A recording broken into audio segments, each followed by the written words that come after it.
तो जैसा कि लास्ट एपिसोड में हमने देखा था, जो शो हयान होता है वो वहाँ पर आ जाता है और वो वहाँ पर आने के बाद उस पर्सन से बोलता है कि क्या तुम्हें पता भी है कि तुम इस टाइम पर हमारी टेरिटरी के अंदर खड़े हुए हो और यहाँ पर तुमने जितनी भी तबाही मचाई है इस सभी का तुम्हें जवाब देना होगा। और अब शो हयान को वहाँ पर देखकर जो हान फैमिली का लीडर होता है वो चिल्लाते हुए शो हयान से बोलता है कि बादशाह तुम फाइनली यहाँ पर वापस आ गए, मैं अब तुम्हें नहीं छोड़ूंगा, तुमने मेरे बेटों के साथ में जो कुछ भी किया है मैं उसका बदला लेकर रहूँगा। जो सुनकर अब जो शो हयान होता है वो अंगड़ाई तोड़ते हुए उन दोनों से बोलता है कि अच्छा तो तुम अपने उस बेटे की बात कर रहे हो जिसे कि मैंने क्रिपल कर दिया था, लेकिन तुम्हें इच्छा शायद नहीं बोलना चाहिए कि ये मेरी शो फैमिली की टेरिटरी है, तो तुम्हारे लिए सही यही रहेगा कि तुम चुपचाप यहाँ से निकल जाओ। और शो हयान की अब इस बात को सुनकर जो ग्रेट एल्डर होता है वो शो हयान से बोलता है कि पैराट्री ये जो मास्क मैन है ये बहुत ज़्यादा पावरफुल है, इसको आपको अंडरस्टिमेट नहीं करना चाहिए क्योंकि इसने एक ही अटैक में जो यहाँ पर फॉर्मेशन लगी हुई थी उसको भी तोड़ दिया था। और ग्रेट एल्डर के इतना बोलते के साथ ही अब जो मास्क मैन होता है वो अपने ओरा को रिलीज करते हुए शो हयान से बोलता है कि क्या तुम ही शो हयान हो। और उसके इतना बोलते हम देखते हैं कि उसकी जो एनर्जी होती है वो वहाँ पर जाकर लगती है जहाँ पर कि शो हयान बैठा होता है, लेकिन जो शो हयान होता है वो उससे बच जाता है। जो देखकर जो शो हयान होता है वो अब हान फैमिली के मास्टर से बोलता है कि मैंने कभी भी नहीं सोचा था कि तुम यहाँ पर मुझसे बदला लेने के लिए सोल रियलम के कल्टीवेटर को लेकर आओगे। और इतना बोलकर जो शो हयान होता है वो अपने मन में सोचता है कि चलो ये काफ़ी अच्छी अपॉर्चुनिटी है जिससे कि मैं पता लगा सकता हूँ कि उस हॉर्स ने जो मुझे तिलिस्मान दिए है उनकी पावर कितनी ज़्यादा है। और अब शो हयान को हवा में उड़ता हुआ देखकर जो वो हान फैमिली का एल्डर होता है वो काफ़ी ज़्यादा शौक हो जाता है और वो शौक होते हुए बोलता है कि क्या इसके पास वोइड में खड़ा होने की भी कोई टेक्निक है। जो सुनकर अब जो वो मास्क मैन होता है वो भी काफ़ी ज़्यादा शौक हो जाता है और वो शौक होते हुए बोलता है कि आखिर ये कैसे वर्ल्ड के ऊपर चलने की टेक्निक को यूज कर सकता है, अब तुम मुझे ये मत कहना कि ये भी सोल रियलम पर है। जो सुनकर हान फैमिली का लीडर भी काफ़ी ज़्यादा शौक हो जाता है और वो शौक होते हुए अपने मन में सोचता है कि नहीं ऐसा नहीं हो सकता, आखिर ये 10 दिन के अंदर ही सोल रियलम में कैसे जा सकता है। और अब उन्हें इस तरह से सोचता हुआ देखा जो शो हयान होता है वो अपनी ओरा को निकालते हुए उन दोनों से बोलता है कि अब इस तरह से सोचकर कोई भी फ़ायदा नहीं है, अगर तुम्हें सोचना ही था तो यहाँ पर आने से पहले सोचना चाहिए था क्योंकि अब तो मैं तुम लोगों को यहाँ से इतनी आसानी से नहीं जाने देने वाला। जो सुनकर वो जो मास्क मैन होता है वो शो हयान की तरफ अटैक करते हुए उसे बोलता है कि लिटिल ब्रैड क्या तुम्हें लगता है कि अगर तुम सोल रियलम पर चले गए हो तो मैं तुमसे यहाँ पर डरूंगा, लगता है कि तुम्हें अपनी पावर दिखानी होगी। और इतना बोलकर अब वो जो बंदा होता है वो शो हयान की तरफ अटैक करने के लिए जा ही रहा होता है, लेकिन तभी जो शो हयान होता है वो अपने एक अटैक को रेडी करने लगता है। जो देखकर अब जो हान फैमिली का लीडर होता है वो थोड़ा घबराते हुए उस मास्क मैन से बोलता है कि सर केयरफुल रहना क्योंकि जो इसकी ये टेक्निक है वो ये काफ़ी खतरनाक है, इसने इसी टेक्निक की मदद से मेरे बेटे को भी क्रिपल किया था। और उसके इतना बोलते के साथ ही हम देखते हैं कि जो शो हयान का अटैक होता है वो सीधे आकर उन दोनों के बीच में लगता है जिससे कि वे दोनों बहुत ही बाल बाल बच पाते हैं। और अब शो हयान की उस टेक्निक को देखकर वो जो मास्क मैन होता है वो भी काफ़ी ज़्यादा शौक हो जाता है और वो शौक होकर चिल्लाते हुए शो हयान से बोलता है कि ये तो सोल रैप्चर टेक्निक थी जो कि एक नोबल टेक्निक है, लेकिन आखिर इस तरह की नोबल टेक्निक को तुम कैसे सीख सकते हो। जो सुनकर जो शो हयान होता है वो मुस्कुराते हुए बोलता है कि वैसे तो मैंने इस टेक्निक को कोई भी नाम नहीं दिया था, लेकिन सोल रैप्चर टेक्निक का अच्छा नाम है, तो चलो मैं इसे आज से सोल रैप्चर टेक्निक ही बोलूँगा। तो चलो अब मेरी सोल रैप्चर टेक्निक को जानने के लिए तैयार हो जाओ। और इतना बोलकर जो शो हयान होता है वो काफ़ी सारे अटैकों को उसकी तरफ कर देता है, जिससे बचने के लिए अब हम देखते हैं कि वो जो पर्सन होता है वो अपने चारों तरफ एक फॉर्मेशन को बनाने लगता है। और उसके ऐसा करते के साथ ही हम देखते हैं कि उसके पीछे एक काफ़ी पावरफुल शैडो आ जाती है जिसका जो शो हयान का अटैक होता है वो उसे नहीं लग पाता। और अब शो हयान के अटैक को ख़त्म कर देने के बाद वो जो मास्क मैन होता है वो हंसते हुए शो हयान से बोलता है कि बच्चे तुम काफ़ी ज़्यादा एरोगेंट हो, तुम्हें क्या लगता है कि अगर तुम्हें थोड़ी बहुत टेक्निक आती है तो तुम मुझे यहाँ पर हरा सकते हो।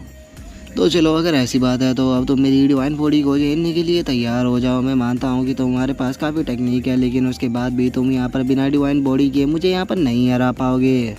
जो सुनकर जो शो हयान होता है वो एक तिलिस्मान को निकालते हुए बोलता है कि अच्छा तो क्या तुम इस तरह की डिवाइन बॉडी की बात कर रहे हो। और शो हयान के इतना बोलते के साथ ही हम देखते हैं कि शो हयान के पीछे भी एक काफ़ी बड़ी शैडो आ चुकी होती है, जिसके बाद अब जो शो हयान होता है वो उस शैडो की तरफ देखते हुए अपने मन में सोचता है कि मानना पड़ेगा कि वो जो हॉर्स था उसने सच में मुझे जो तिलिस्मान दिए है वे काफ़ी पावरफुल है क्योंकि ये मेरे काफ़ी काम आ रहे हैं। और शो हयान के इतना सोचते के साथ ही अब जो हान फैमिली का लीडर होता है वो उस पर्सन से बोलता है कि आप इसे यहाँ पर अंडर एस्टिमेट मत करो, ये काफ़ी ज़्यादा मिस्टीरियस है, तो इसीलिए प्लीज़ इसके ऊपर अटैक कर इसे यहाँ पर ख़त्म कर दो। और उसके इतना बोलते के साथ ही अब जो शो हयान होता है वो उस मास्क मैन से बोलता है कि मैंने अभी तक अपनी इस पावर का किसी के भी ऊपर यूज नहीं किया, तो तुम वो पहले पर्सन हो, तो चलो अब तैयार हो जाओ मेरी इस पावर के टेस्ट को झेलने के लिए।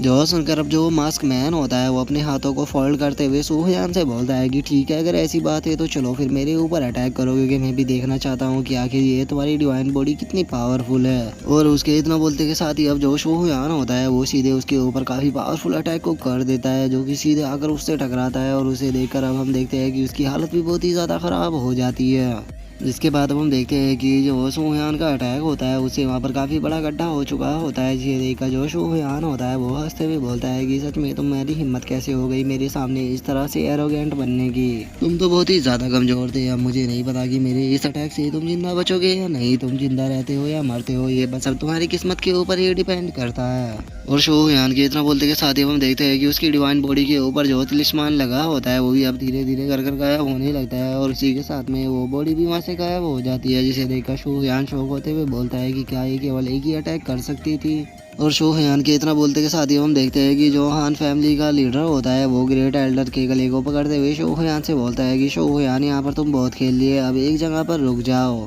अगर तुमने अपनी जगह से हिलने की कोशिश भी की तो मैं तुम्हारे इस ग्रेट एल्डर को ख़त्म कर दूंगा। बस तुम्हारे सामने एक ही रास्ता है कि यहाँ पर सरेंडर कर दो। और हान फैमिली के लीडर के इतना बोलते के साथ ही अब जो सूहयान होता है वो उसे बोलता है कि अच्छा, तो तुम चाहते हो कि मैं तुम्हारे सामने सरेंडर करूं, लेकिन मुझे नहीं लगता कि मुझे ऐसा कुछ कहने की ज़रूरत है, क्योंकि तुम यहाँ पर मरने वाले हो। और अब सूहयान को अपने पीछे देखकर जो हान फैमिली का लीडर होता है वो भी काफ़ी ज़्यादा शौक हो जाता है। और हम देखते हैं कि सूहयान ने वहाँ पर अपने एक और तिलिस्मान का यूज कर वहाँ पर डिवाइन बॉडी को बना लिया होता है। और अब जो वो डिवाइन बॉडी होती है वो सीधे हान फैमिली के लीडर के ऊपर अटैक कर उसके दोनों हाथों को काट देती है। जिसके बाद अब जो सूहयान होता है वो हान फैमिली के लीडर की तरफ आने लगता है और वो उसके सामने आते हुए उसे बोलता है कि ठीक है, अगर तुम यहाँ पर मेरे सवालों के सही से जवाब दे देते हो तो मैं तुमसे वादा करता हूँ कि मैं तुम्हें यहाँ से जिंदा जाने दूंगा। लेकिन अगर तुमने यहाँ पर झूठ बोला तो मेरे हाथों से मारे जाओगे। तो इसीलिए अब मुझे सच सच बताओ कि आखिर जो ये सोल रियलम का कल्टीवेटर था ये यहाँ पर मेरे लिए क्यों आया था, क्योंकि इतना तो मैं श्योर हूँ कि जो तुम्हारी हान फैमिली है वो इतनी भी ज़्यादा फेमस नहीं है कि तुम्हारी रिक्वेस्ट के ऊपर यहाँ पर कोई सोल रियलम का कल्टीवेटर तुम्हारी मदद करने के लिए आ जाए। जो सुनकर जो हान फैमिली का लीडर होता है वो सूहयान से बोलता है कि क्या तुम्हें लगता है कि मैं उसे बिट्रे कर यहाँ पर तुम्हें उसकी सच्चाई बता दूंगा? नहीं, मैं ऐसा नहीं करने वाला, चाहे तुम यहाँ पर मेरी जान भी क्यों ना ले लो। और हान फैमिली के लीडर के इतना बोलते के साथ ही हम देखते हैं कि जो ग्रेट एल्डर होता है वो वहाँ पर आने लगता है और वो वहाँ पर आते हुए सूहयान से बोलता है कि पैराट्रीज, मैं उस पर्सन के बारे में जानता हूँ जिस मास्क मैन के ऊपर आपने अभी अटैक किया था। वो कोई नॉर्मल पर्सन नहीं था, बल्कि वो अर्थ शैडो सेक्ट का हेड था। क्योंकि मुझे कुछ टाइम पहले ही न्यूज़ मिली थी कि जो हान फैमिली है वो अर्थ शैडो सेक्ट के साथ में ज्वाइन हो चुकी है। और इस चीज़ को लेकर मैं और भी ज़्यादा श्योर इसलिए हूँ क्योंकि जब आपने उसके ऊपर अटैक किया था तो उसने आपकी जो सोल लैप्चर टेक्निक थी उसे बहुत ही आसानी से पहचान लिया था। तो ये बात नॉर्मल सी है कि वो पक्का अर्थ शैडो सेक्ट का पैराट्रीज है। जो सुनकर अब हान फैमिली का जो लीडर होता है वो काफ़ी ज़्यादा घबराने लगता है और वो घबराते हुए बोलता है कि आखिर तुम इस बारे में कैसे जानते हो? और इतना बोलकर अब वो चिल्लाते हुए बोलता है कि पैराट्रीज प्लीज़ मेरी यहाँ पर मदद करो। और उसके इतना बोलते के साथ ही हम सामने का सीन देखते हैं जहाँ पर कि कोई भी उसकी मदद करने के लिए नहीं आता। जो देखकर अब जो ग्रेट एल्डर होते हैं वो हान फैमिली के पैराट्रीज से बोलते हैं कि मुझे लगता है कि तुम्हारे लिए सही है रहेगा कि तुम हमारे पैराट्रीज के सवालों का सही से जवाब दे दो, क्योंकि जो हमारे पैराट्रीज है वो काफ़ी ज़्यादा काइंड पर्सन है और अगर तुम उनके सही से जवाब दे दोगे तो वे तुम्हारी यहाँ पर जान को बख्श देंगे। लेकिन मैं तुम्हें बता देना चाहता हूँ कि अगर मैं उनकी जगह होता तो मैं कभी भी ऐसा नहीं करता।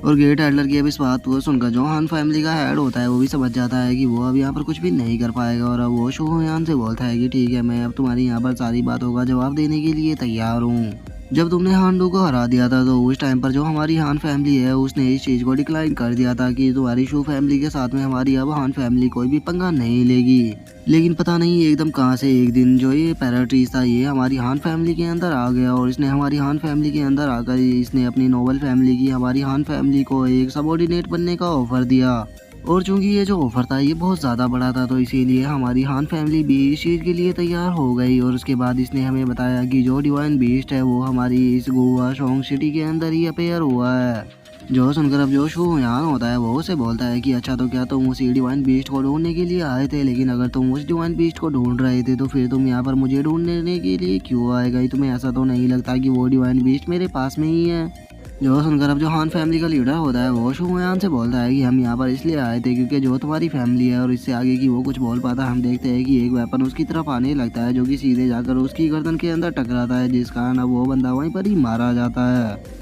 जो देखते कि शादी अब जो शो हैरान होता है वो एकदम से अपने पीछे अटैक को कर देता है, लेकिन हम देखते हैं कि उसके पीछे कोई भी नहीं होता और वो जो अटैक करने वाला पर्सन होता है वो वहाँ से गायब हो चुका होता है। जो देखकर अब जो ग्रेट एल्डर होता है वो सोहयान से बोलता है कि लगता है कि वो जो मास्क मैन था वो हमारे ऊपर नज़र रखे हुए था और उसने जैसे ही देखा कि उसका यहाँ पर भेद खुलने वाला है उसने इसे यहाँ पर मार दिया। जो सुनकर जो सोहयान होता है वो ग्रेट एल्डर से बोलता है कि छोड़ो ये चीज़ अभी इतनी कीमती नहीं है, पहले हमें अपनी शो फैमिली के लोगों को इकट्ठा करना होगा। जो सुनकर ग्रेट एल्डर भी उसे ठीक है बोल देते हैं। जो सुनकर जो सोहयान होता है वो ग्रेट एल्डर से बोलता है कि हाँ ये जो हान फैमिली के लीडर की डेड बॉडी है इसे अपने साथ में लेकर चलो क्योंकि इससे मुझे थोड़ा काम है। और शो हयान के इतना बोलते के साथ ही अब हमारा जो व्यू होता है वो शो फैमिली का जो अंडरग्राउंड पैलेस होता है उसके अंदर आ जाता है, जहाँ पर कि हम सभी डिसाइपलों को देखते हैं। जहाँ पर कि अब जो शूनिंग होती है वो शू मैन से बोलती है कि पता नहीं जो ब्रदर है वो वापस आए होगे या नहीं। जो सुनकर शू मैन उससे बोलता है कि सही यही रहेगा कि जो बिग ब्रदर है वो वापस ना आए, क्योंकि अगर वे यहाँ पर वापस आ गए तो ये लोग बहुत पावरफुल है, ये उन्हें मार देंगे।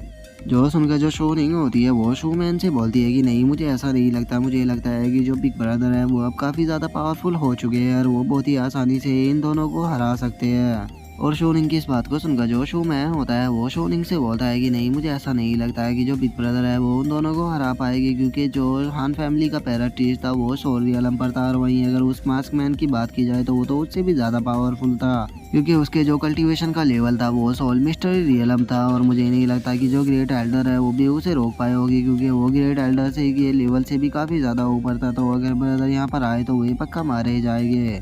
जो सुनकर अब जो सोनिंग होती है वो भी काफ़ी ज़्यादा परेशान होने लगती है और वो उदास होते हुए बोलती है कि नहीं मुझे यकीन है कि जो मेरे ब्रदर है वो पूरी तरह से ठीक हो गए और वो यहाँ पर वापस ज़रूर आएंगे। और सोनिंग की इतना सोचते के साथ ही हम देखते हैं कि जो शो यान होता है उसकी वहाँ पर चिल्लाने की आवाज़ आती है, जो कि चिल्लाते हुए सभी लोगों से बोलता है कि सभी लोग मेरी बात को ध्यान से सुनो, क्योंकि जिसने भी हमारी शो फैमिली के ऊपर अटैक किया था वे दोनों पर्सन मारे जा चुके हैं। और अब इस आवाज़ को सुनकर वहाँ पर जितने भी शू फैमिली के लोग होते हैं वे सभी बहुत ज़्यादा खुश हो जाते हैं और वे खुश होते हुए बोलते हैं कि ये तो पैराट्रीज की आवाज़ है, इसका मतलब जो पैराट्रीज है वो वापस आ चुके हैं, इसका मतलब अब हम सभी लोग सेफ है। और उन लोगों के इतना बोलते के साथ ही हम सोनिंग को देखते हैं जो कि काफ़ी ज़्यादा खुश हो जाती है और वो खुश होते हुए बोलती है कि मुझे लगा था कि जो बिग ब्रदर है वो उन सभी को हरा देंगे। और उन लोगों के इतना बोलते के साथ ही हम दोबारा से जो हमारा व्यू होता है वो सोहयान के ऊपर आ जाता है, जो कि चिल्लाते हुए बोल रहा होता है कि आज के बाद अगर किसी ने भी हमारी शो फैमिली के ऊपर अटैक करने की कोशिश की या हमारी शो फैमिली के साथ में पंगा लेने की कोशिश की तो हम उसे नहीं छोड़ेंगे।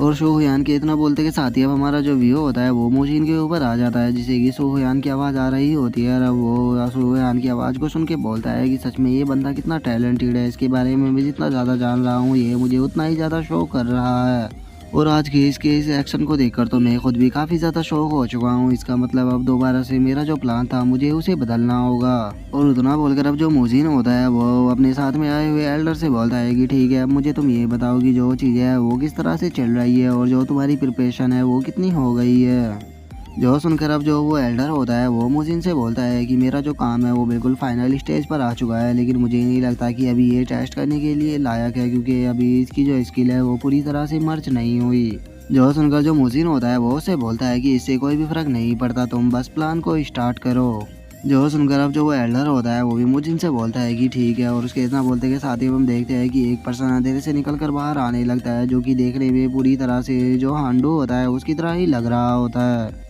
जिसके बाद अब हमारा जो व्यू होता है वो शोनिंग और शोहयान के ऊपर आ जाता है, जहाँ पर कि शोहयान ने काफ़ी सारी बोतलें शोनिंग के सामने रखी होती है, जिन्हें देखकर शोनिंग उससे बोलती है कि बिग ब्रदर आखिर ये सब क्या है। जो सुनकर जो शोहयान होता है वो हंसते हुए शोनिंग से बोलता है कि मैंने तुम्हें कहा था कि मैं तुम्हारे पैरों की इंजरी को क्योर करूँगा, तो ये तुम्हारी इंजरी को क्योर करने की ही मेडिसिन है, जिसने कि मैंने जो मशरूम था उससे बनाई है। जो सुनकर अब जो सोनिंग होती है वो काफ़ी ज़्यादा खुश हो जाती है और हम देखते हैं कि उसकी आंखों से भी आंसू आने लगते हैं और वो शोहयान से बोलती है कि ब्रदर क्या सच में आपको जो हज़ारों साल पुराना मशरूम था वो मिल गया।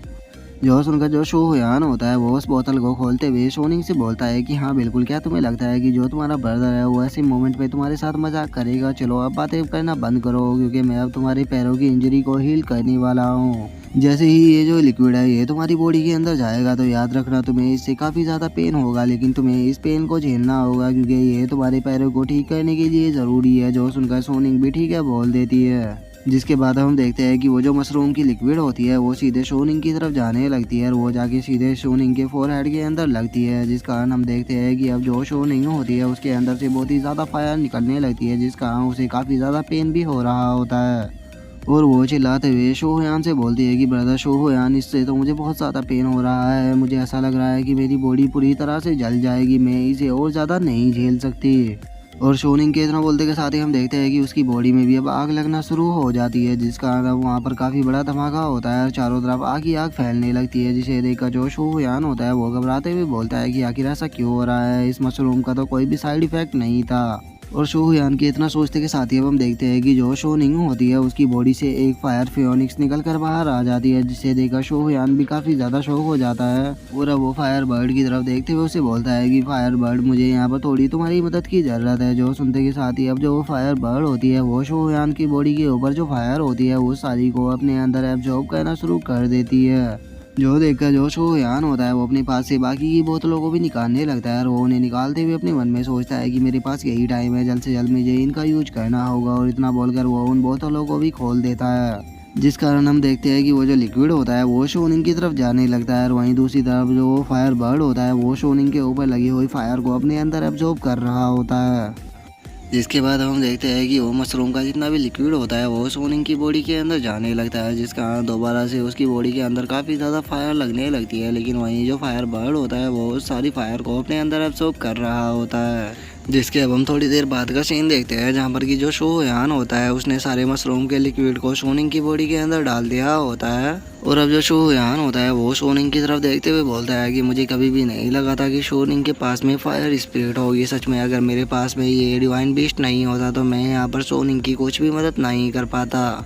और शोहयान के इतना बोलते के साथ ही हम देखते हैं कि जो शोनिंग होती है वो बेड पर लेटी हुई होती है और वहीं वो जो फायर बर्ड होता है वो शोनिंग के कानों में चिल्ला रहा होता है, जिस कारण जो शोनिंग होती है वो भी अपनी आंखों को खोलने लगती है। जो देखकर अब जो शोहयान होता है वो शोनिंग की तरफ देखते हुए बोलता है कि फाइनली चलो तुम उठ गई। जो सुनते के साथ ही अब जो शोनिंग होती है उसका ध्यान भी उस लिटिल बर्ड के ऊपर चला जाता है, जिसे देखकर अब वो अपने गले से लगाते हुए बोलती है कि ये जो लिटिल बर्ड है ये कितनी ज़्यादा क्यूट है, इससे के ऊपर तो मुझे बहुत ही ज़्यादा प्यार आ रहा है। और अब शोनिंग को ऐसे खुश देखकर जो शोहयान होता है वो मुस्कुराते हुए उसे बोलता है कि शोनिंग चलो तुम चलकर अब क्यों नहीं देखती।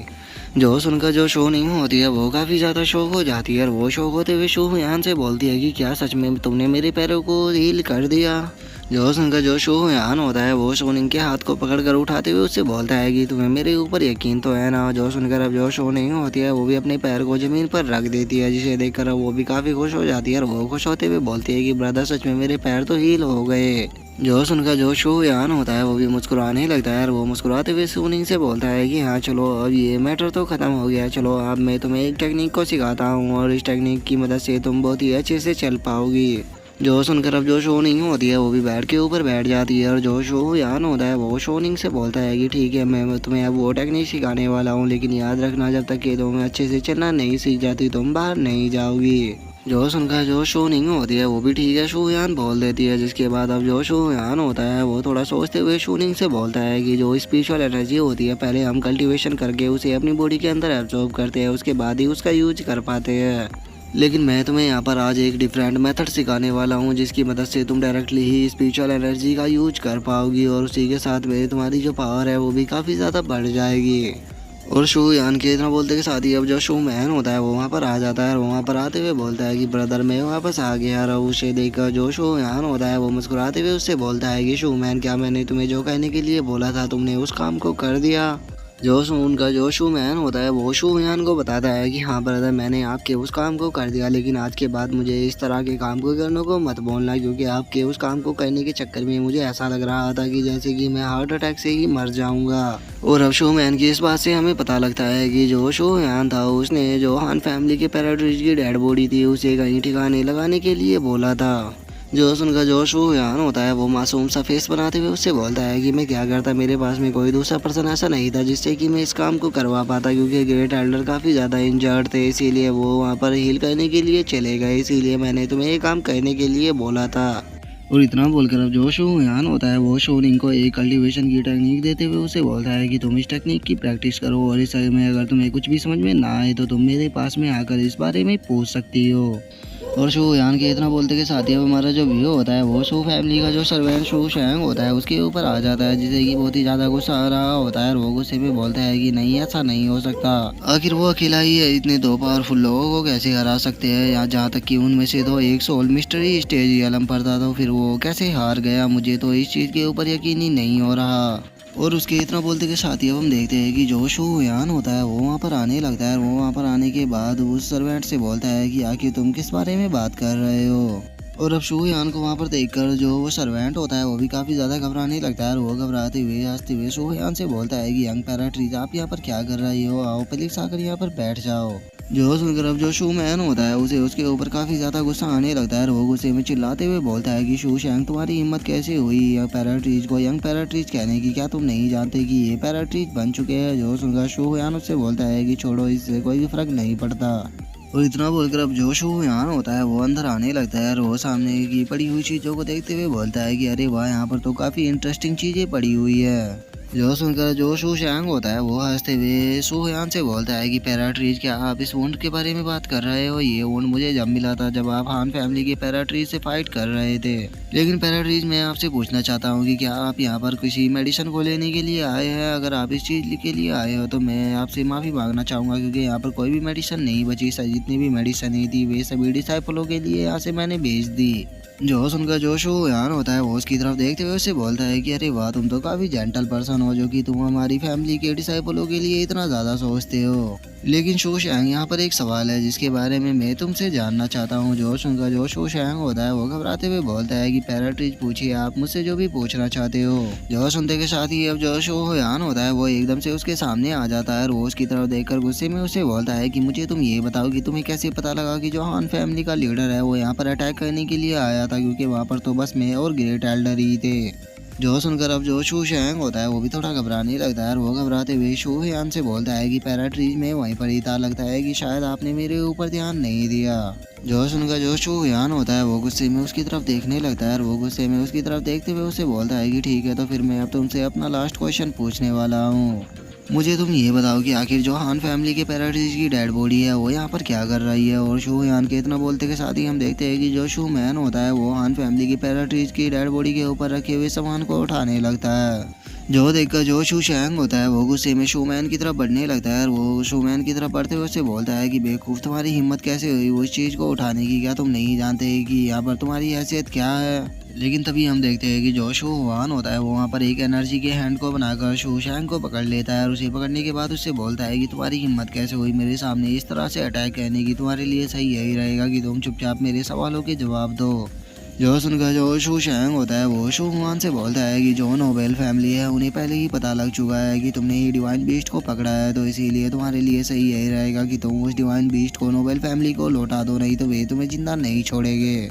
जो सुनकर जो शू हुआन होता है वो शू शैंग से बोलता है कि इसका मतलब तुम इस चीज़ को मानते हो कि जिसने भी हमारी शू फैमिली को बिट्रे किया है वो कोई और नहीं बल्कि तुम ही हो। और इतना बोलकर जो शू हुआन होता है हम देखते हैं कि वो वहाँ पर एक और एनर्जी के हैंड को बना लेता है, जिसके हाथ में कि इस बार स्वॉर्ड भी होती है, जिसे देखकर अब जो शू शैंग होता है वो गुस्से में चिल्लाते हुए बोलता है कि अगर तुमने मुझे यहाँ पर मारा तो याद रखना जिंदा तुम भी नहीं बचोगे। और उसके इतना बोलते के साथ ही अब जो शू हुआन होता है वो उसके गले को काट देता है, जिस कारण हम देखते हैं कि उसका जो ब्लड होता है वो भी आकर शू हुआन के चेहरे पर लगता है। और अब उसे मारने के बाद जो शू हुआन होता है वो वहाँ से चला जाता है, और अब जो राइटर होता है वो हमें बताता है कि शू हुआन ने जैसे ही शू शैंग को मारा उसके कुछ महीने बाद ही जो शू फैमिली थी वो बहुत ही अच्छे से डेवलप करने लगी, और वो थर्ड रेट की फैमिली बन गई, जिस कारण जो शू फैमिली थी उसके अंदर काफ़ी पावरफुल लोग आकर शू फैमिली को ज्वाइन करने लगे। और उससे अलग सिटी के अंदर जितनी भी पावरफुल फैमिली थी उन्होंने भी शू फैमिली के साथ में अच्छे संबंधों को बनाने के लिए शू फैमिली के अंदर गिफ्टों को भेजना शुरू कर दिया। और वहीं जो शू हुआन था वो कल्टीवेशन करने लगा ताकि वो जल्द से जल्द सोल मिस्ट्री रियलम पर ब्रेक थ्रू कर सके। और राइटर के इतना बोलते के साथ ही हम शू हुआन को देखते हैं, जो कि अपने मन में सोचता है कि मैं नहीं जानता कि मुझे इस डिवाइन चार्ट का यूज करना चाहिए या नहीं, क्योंकि दूसरे वर्ल्ड के अंदर जो मेरा मास्टर था उसने मुझे ये दिया था।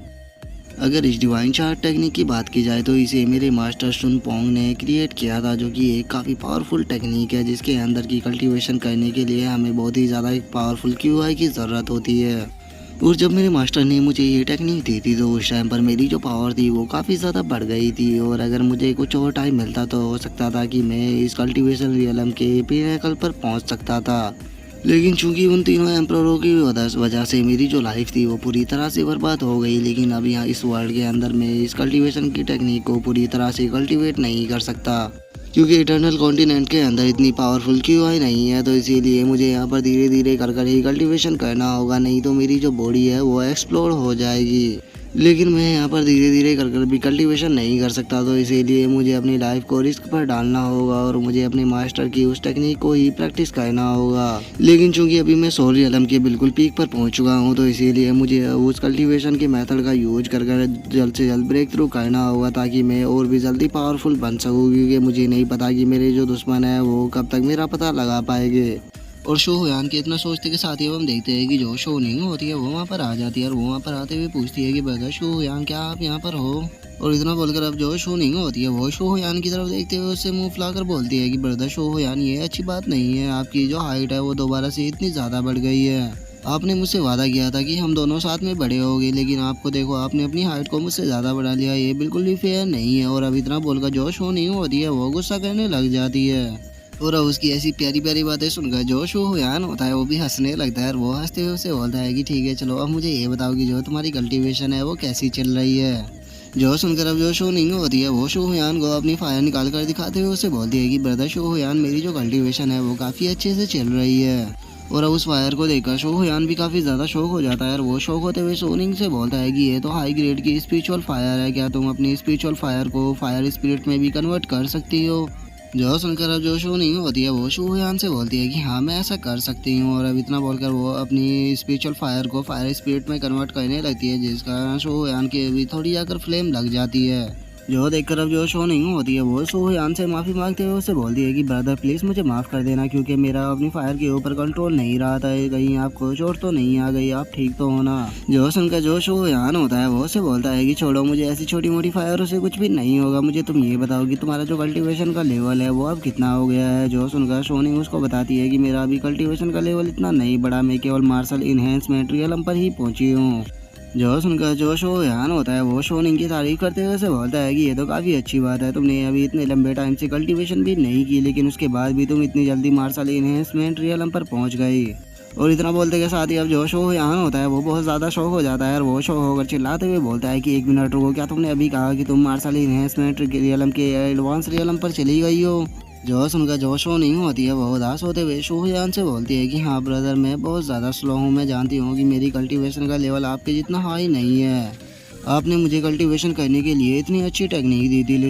उसके बाद भी मैं अपने लेवल को इतना ज़्यादा नहीं बढ़ा पाई, तो इसीलिए ब्रदर मुझे माफ़ कर देना।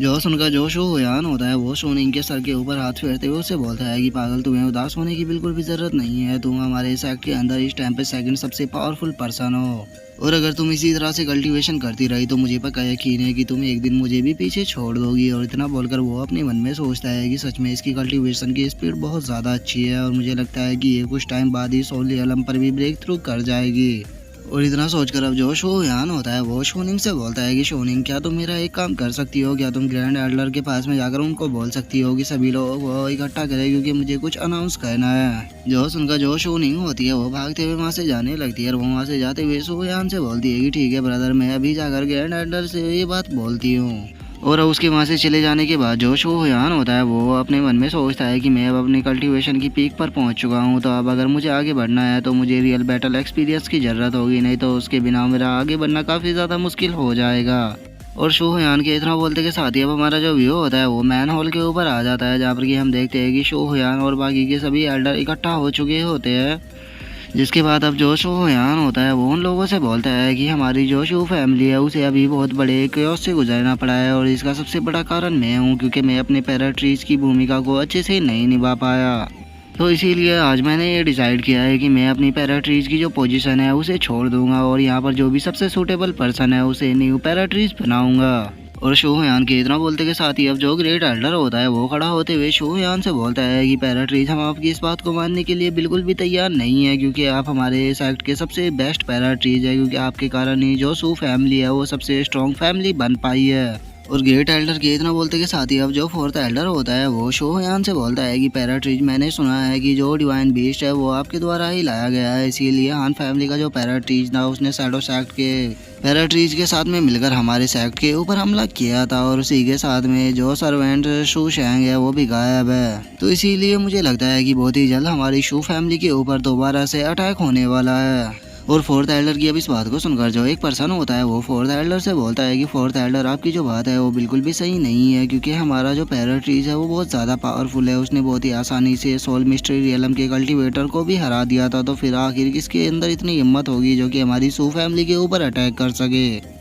जो सुनकर अब जो फोर्थ एल्डर होता है वो हंसते हुए उस पर्सन से बोलता है कि तुम यंग होने के साथ में काफ़ी ज़्यादा एरोगेंट भी हो, आगे तुम्हारे अंदर इतनी हिम्मत कैसे आ गई जो कि तुम यहाँ पर इस तरह से बात कर सको। क्या तुम नहीं जानते कि जो नोवेल फैमिली है उन्हें पहले ही पता लग चुका है कि जो डिवाइन बीस्ट है वो हमारी फैमिली के अंदर ही है, और अब ये बहुत ही जल्द हमारी फैमिली के ऊपर अटैक करने वाले हैं, और उनकी पावर इतनी ज़्यादा है कि वे हमारी फैमिली को कुछ ही पल में ख़त्म कर देंगे। क्योंकि अगर तीनों बड़ी फैमिली के लोगों की बात की जाए तो उनके जो आउटर डिसाइपल होते हैं उनकी भी पावर का लेवल कम से कम मार्शल इन्हेंसमेंट रियलम होता है। जो सुनकर अब जो वो पर्सन होता है वो फोर्थ एल्डर से बोलता है कि फोर्थ एल्डर, कहीं तुम उन लोगों से डर तो नहीं रहे हो। जो सुनकर फोर्थ एल्डर को भी अब गुस्सा आ जाता है और वो गुस्से में उससे बोलता है कि आखिर तुम कहना क्या चाह रहे हो। जो सुनते के साथ ही अब जो शोयान होता है वो खड़ा होते हुए बोलता है कि तुम दोनों शांत हो जाओ। फोर्थ एल्डर जो भी कह रहे हैं उनकी बात में पॉइंट है, क्योंकि जो हमारी शू फैमिली है वो हमारी सिटी की सबसे पावरफुल फैमिली बन चुकी है, लेकिन उसके बाद भी बहुत सारी ऐसी फैमिली है जो कि हमारी फैमिली से बहुत ज़्यादा पावरफुल है।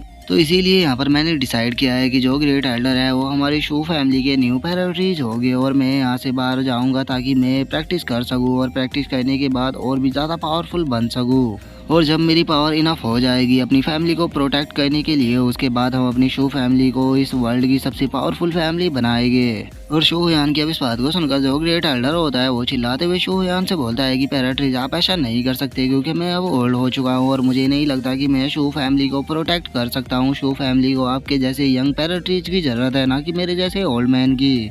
जो सुनकर जो शोहयान होता है वो मुस्कुराते हुए पैराट्रीज से बोलता है कि पैराट्रीज, आपको मेरे सामने झूठ बोलने की कोई भी ज़रूरत नहीं है, क्योंकि मैं आपकी स्किल के बारे में बहुत ही अच्छे से जानता हूँ, और मैं जानता हूँ कि आप शू फैमिली को बहुत ही अच्छे से प्रोटेक्ट कर सकते हो। और इतना बोलकर अब जो शोहयान होता है वो उसी लड़के के पास में आ जाता है जो कि फोर्थ एल्डर से बहस कर रहा था, और अब जो शोहयान होता है वो उसे बोलता है, मैं तुम्हें देखकर बता सकता हूँ कि तुम्हारे अंदर कल्टीवेटर की एक ट्रू स्पिरिट है, तो क्या मैं जान सकता हूँ कि तुम्हारा नाम क्या है, और उसी के साथ में जो तुम्हारी कल्टीवेशन का रियलम है वो क्या है। जो सुनकर अब जो वो लड़का होता है वो मुस्कुराते हुए शोहयान से बोलता है कि पैराट्रीज, मेरा नाम सूजिन है, और अगर मेरे कल्टीवेशन की बात की जाए तो मैं मार्शल इन्हेंसमेंट रियलम के एडवांस लेवल पर पहुँच चुका हूँ। जो सुनकर जो शोहयान होता है वो भी काफ़ी ज़्यादा खुश हो जाता है, और वो खुश होते हुए बोलता है कि सच में तुम एक टैलेंटेड कल्टीवेटर हो, तो इसीलिए मैं तुमसे पूछना चाहता हूँ कि क्या तुम मेरे साथ इस आउटसाइड वर्ल्ड के अंदर घूमना चाहोगे। जो सुनकर अब जो सूजिन होता है वो भी काफ़ी ज़्यादा खुश हो जाता है, और वो खुश होते हुए बोलता है कि पैराट्रीज, ये मेरे लिए काफ़ी ज़्यादा ऑनर की बात होगी अगर आप मुझे अपने साथ में लेकर जाओगे तो। जो सुनते के साथ ही अब वहाँ पर जितने भी एल्डर बैठे होते हैं वो शोहयान से बोलते हैं कि पैराट्रीज, क्या आप इस सिटी को छोड़कर जा रहे हो। और उनके इतना बोलते के साथ ही अब जो ग्रेट एल्डर होते हैं वो थोड़ा घबराते हुए शोहयान से बोलते हैं कि पैराट्रीज, हमारी सिटी के बाहर बहुत ज़्यादा खतरा है, तो मुझे नहीं लगता कि सिटी के बाहर जाना आपके लिए सेफ रहेगा, क्यों ना आप फैमिली के अंदर ही रहकर यहीं पर ही कल्टीवेशन करें। और ग्रेट एल्डर की इस बात को सुनकर जो शोहयान होता है वो ग्रेट एल्डर से बोलता है कि ग्रेट एल्डर, आपको मुझे पैराट्रीज कहने की कोई भी ज़रूरत नहीं है, क्योंकि मैं पैराट्रीज की पोजीशन को छोड़ चुका हूँ, और जो फोर्थ एल्डर ने कहा वो बिल्कुल सही है, अगर मैं शू फैमिली को छोड़कर चला जाऊँगा तो यहाँ पर कोई भी खतरा नहीं आएगा। जो सुनकर अब जो फोर्थ एल्डर होता है वो भी खड़ा हो जाता है, और वो खड़ा होते हुए शोहयान से बोलता है कि पैराट्रीज, प्लीज़ मेरी बात को गलत मत समझिएगा, मैं ये नहीं चाहता था कि आप फैमिली को छोड़कर चला जाए। और उसके इतना बोलते के साथ ही अब जो शोहयान होता है वो ग्रेट एल्डर के कानों में आते हुए बोलता है कि ग्रेट एल्डर, मैं ये अपनी शू फैमिली के बेनिफिट के लिए कर रहा हूँ, क्योंकि मैं अपनी कल्टीवेशन की बोटल नेक पर आकर अड़ चुका हूँ, और अब मुझे ब्रेक थ्रू करने के लिए रियल बैटल एक्सपीरियंस की ज़रूरत होगी। जो सुनकर अब जो ग्रेट एल्डर होते हैं वो भी धीरे से शोहयान से बोलते हैं कि आप भी जानते हो कि मेरे कल्टीवेशन का लेवल इतना ज़्यादा नहीं है, और इस लेवल के साथ में मुझे नहीं लगता कि मैं सोल मिस्ट्री रियलम के कल्टीवेटर के साथ में फाइट कर पाऊँगा। जो सुनकर जो शोहयान होता है वो एक स्पेस रिंग को ग्रेट एल्डर को देते हुए उससे बोलता है कि हाँ, मैं इस चीज़ को जानता हूँ, इसीलिए मैंने 100 से भी ज़्यादा वेपन तुम्हारे लिए रिफाइन किए हैं, और ये वही वेपन है जिन्हें कि हमने उस टाइम फाइट में यूज़ किए थे, ये तुम्हारे लिए काफ़ी ज़्यादा बेनिफिट रहेगी। जो सुनकर अब जो ग्रेट एल्डर होता है वो खुश होते हुए शोहयान से बोलता है कि क्या सच में ये वही उसी तरह के वेपन है जैसा कि हमने नाइटफॉल ट्राइब के खिलाफ यूज किए थे। जो सुनकर शोहयान भी उसे हाँ बोल देता है। जो सुनते के साथ ही अब जो ग्रेट एल्डर होते हैं वो भी उस स्पेस रिंग को रख लेते हैं और वो उसे रखते हुए शोहयान से बोलते हैं कि ठीक है तो फिर अब कोई भी प्रॉब्लम नहीं है, आप आराम से यहाँ से जा सकते हो। लेकिन वैसे क्या मैं पूछ सकता हूँ कि आप किस सिटी के अंदर जाने वाले हो। जो सुनकर शोहयान उसको बताता है कि मैं गोई फैमिली की जो टेरिटरी है उसके अंदर जाने वाला हूँ। और अब गोई फैमिली का नाम सुनकर वहाँ पर जितने भी लोग बैठे हुए होते हैं वे सभी बहुत ज़्यादा शौक हो जाते हैं और वे शौक होकर चिल्लाते हुए बोलते हैं कि क्या आप गोई फैमिली की टेरिटरी के अंदर जा रहे हो। जिनके इतना बोलते के साथ ही अब हमारा जो व्यू होता है वो किसी दूसरी जगह पर आ जाता है जहाँ पर कि हम देखते हैं कि जो शोनिंग होती है वो मजे में जा रही होती है और वहीं जो शोहयान और जो शोजिन होते हैं उन दोनों के कंधे पे बहुत ज़्यादा सामान लदा होता है जिस कारण उनकी जो हालत होती है वो भी बहुत ज़्यादा ख़राब हो चुकी होती है। और अब जो शोहयान होता है वो शोनिंग से बोलता है कि शोनिंग इतने सारा सामान है इसे तुम अपनी स्टोरेज रिंग के अंदर भी तो रख सकती हो। तभी जो सोजिन होता है वो भी शोहयान से बोलता है कि पैराट्री इसके अंदर बहुत ज़्यादा वजन है, मुझे नहीं लगता कि मैं और ज़्यादा चल पाऊंगा क्योंकि मैं बहुत ज़्यादा थक चुका हूँ। और अब उन दोनों की बातों को सुनकर जो निंग होती है वो हंसते हुए उन दोनों से बोलती है कि ये वो सब सामान है जो कि रास्ते में हमारे काम आएगा और मैं इसे स्टोरेज रिंग के अंदर इसलिए नहीं रख रही क्योंकि मैं स्टोरेज रिंग के अंदर इस सारे सामान को डालकर बेफालतू के स्टोरेज रिंग को भरना नहीं चाहती। जो सुनकर अब जो शोहयान होता है वो अपने ऊपर बंधे हुए सामान को देखने लगता है जहाँ पर कि वो देखता है कि वहाँ पर एक लकड़ी का जो ट्रेनिंग करने का डमी होता है वो भी बंधा होता है। और उसे देखकर जो शोहयान होता है वो चिल्लाते हुए शोनिंग से बोलता है कि आखिर तुमने इस डमी को यहाँ पर क्यों बांधा हुआ है क्योंकि ये डमी तो हमारे रास्ते में किसी भी काम नहीं आने वाला। जो सुनकर अब जो शोनिंग होती है वो उसके ऊपर एक पोस्टर चिपकाते हुए बोलती है कि किसने कहा कि ये हमारे काम नहीं आएगा, ये तो सबसे ज़्यादा काम आने वाली चीज़ है क्योंकि रास्ते में हमें ट्रेनिंग भी तो करनी पड़ेगी। अगर हमें पावरफुल बनना है तो हमें ज़्यादा से ज़्यादा ट्रेनिंग करनी होगी। जो सुनकर जो शोजिन होता है वो शोहयान से बोलता है कि पैराट्रीज बहुत ही जल्द एक गाँव आने वाला है जिसका नाम की चैंग शाओ विलेज है और वहाँ पर आज रात हम गुजार सकते हैं क्योंकि मुझे नहीं लगता है कि इस तरह से मैं और ज़्यादा चल पाऊंगा। जो सुनते के साथ ही अब जो शोनिंग होती है वो भागने लगती है और वो भागते हुए शोहयान से बोलती है कि ब्रदर चलो एक शर्त लगाते हैं कि हम लोगों में से कौन विलेज के अंदर पहले जाता है। जो सुनकर अब वे दोनों अजीब ही तरह से उसकी तरफ देखने लगते हैं। जिसके बाद अब हमारा जो व्यू होता है वो चैंगसाओ विलेज का जो फर्स्ट रैंक का पवेलियन होता है उसके ऊपर आ जाता है। और अब जो शोनिंग होती है वो उस पवेलियन के अंदर आने के बाद चिल्लाते हुए वेटर से बोलती है कि वेटर प्लीज हम तीनों के लिए एक डिलीशियस फूड की टेबल को लगा दो। और वहीं पीछे हम देखते हैं कि जो सोजिन और सुहुआन होता है उन दोनों की हालत तो बहुत ही ज्यादा खराब हो चुकी होती है। जो सुनकर अब जो वेटर होता है वो भी शोनिंग के पास में आ जाता है और वो शोनिंग के पास में आते हुए उससे बोलता है कि मिस आप क्या लेना चाहोगी। जो सुनकर शोनिंग भी थोड़ा सोचने लगती है और तभी हम देखते हैं कि वहाँ पर जो लोग बैठे होते हैं उनका ध्यान भी शोनिंग के ऊपर आ जाता है। और अब वे जितने भी पर्सन होते हैं वे सभी शोनिंग के पास में आ जाते हैं और वे शोनिंग के पास में आते हुए उससे बोलते हैं कि यंग मिस क्या तुम चाहती हो कि यहाँ पर हम कुछ तुम्हारे लिए डिलीशियस मंगाए। और इतना बोलकर अब जो वे बंदे होते हैं वे शोनिंग के पास में आकर बैठ जाते हैं और उन्हें वहाँ पर देखकर जो वेटर होता है वो भी बहुत ज़्यादा घबराने लगता है। और अब जो शोनिंग होती है वो उन लोगों से बोलती है क्या आप लोग हम सभी को खाने के लिए ऑफर करने के लिए आए हो। जो सुनकर वो बंदा शोनिंग से बोलता है कि नहीं हम सभी के लिए नहीं बस तुम्हारे लिए आए हैं। और उन लोगों की इस तरह की बातों को सुनकर जो सोजिन होता है वो शोहयान से बोलता है कि पैराट्रीज क्या मैं जाकर इन लोगों को देखूं कि आखिर ये कौन है। जो सुनकर जो शोहयान होता है वो उसे बोलता है कि तुम्हारी मर्जी है, तुम जाकर देखना चाहो तो देख सकते हो लेकिन पहले मैं यहाँ पर अभी खाना खाऊंगा। वैसे भी मुझे नहीं लगता कि शोनिंग इतनी ज़्यादा कमज़ोर है कि वो उन लोगों के बकाए में आ जाए। और शोहयान के इतना बोलते के साथ ही हम देखते हैं कि वे जो बंदे होते हैं वे शोनिंग से बोलते हैं कि बताओ तो तुम क्या कहती हो, क्या तुम हमारे साथ में चलने के लिए तैयार हो। और इतना बोलकर अब जो वे बंदे होते हैं वो उसे इनकी इंसल्ट करते हुए उससे बोलते हैं कि वैसे भी जिन लोगों के साथ में तुम आई हो ये तो देखने से ही भिखारी लग रहे हैं, तो अगर तुम इन लोगों के साथ में बैठकर खाना भी खाओगी तो इससे तुम्हारी इंसल्ट होगी, इससे अच्छा रहेगा कि तुम हमारे साथ में बैठकर खाना खाओ।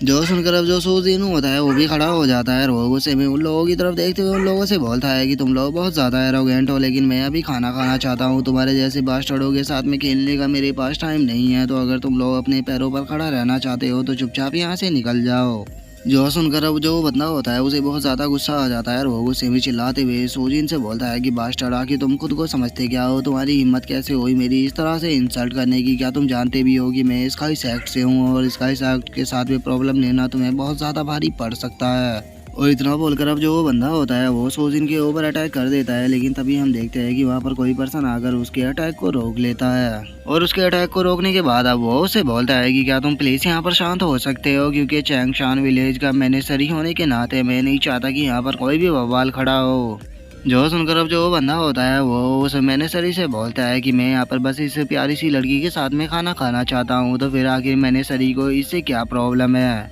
और गाइस यहाँ पर हमें मैनेजरी का मतलब बताया गया है कि मैनेजरी उस पर्सन को कहते हैं जो कि किराए पर लोगों को लेकर उनसे अपना काम कराता है। जो सुनकर जो मैनेजरी होता है वो उस बंदे से बोलता है कि तुम्हारे लिए सही यही रहेगा कि तुम चुपचाप जाकर अपनी जगह पर बैठ जाओ, नहीं तो याद रखना अगर तुमने यहाँ पर मुझे गुस्सा दिलाया तो उसके बाद चोंगशान विलेज के तुम्हें कोई भी टास्क नहीं मिलेगा। जो सुनकर अब जो बंदा होता है वो गुस्से में मैनेजरी के ऊपर चिल्लाते हुए उसे बोलता है कि मैनेजरी मैं जानता हूँ कि तुम ये क्यों कर रहे हो, तुम चाहते हो कि जो तुम्हारा स्पेशल मिशन है बियर को मारने का उसे पूरा करने के लिए तुम्हें कोई पर्सन मिल जाए। और उसके इतना बोलते के साथ ही अब जो उसका एक पर्सन होता है वो उसके पास में आते हुए उसे बोलता है कि बॉस प्लीज शांत हो जाओ, क्योंकि एक लड़की के लिए मैनेजरी को गुस्सा दिलाना सही नहीं रहेगा। और उसका इतना बोलते ही जो मैनेजरी होता है वो उससे बोलता है कि अगर तुम मेरी बात से खुश नहीं हो तो तुम मेरे साथ में कंप्लीट कर सकते हो।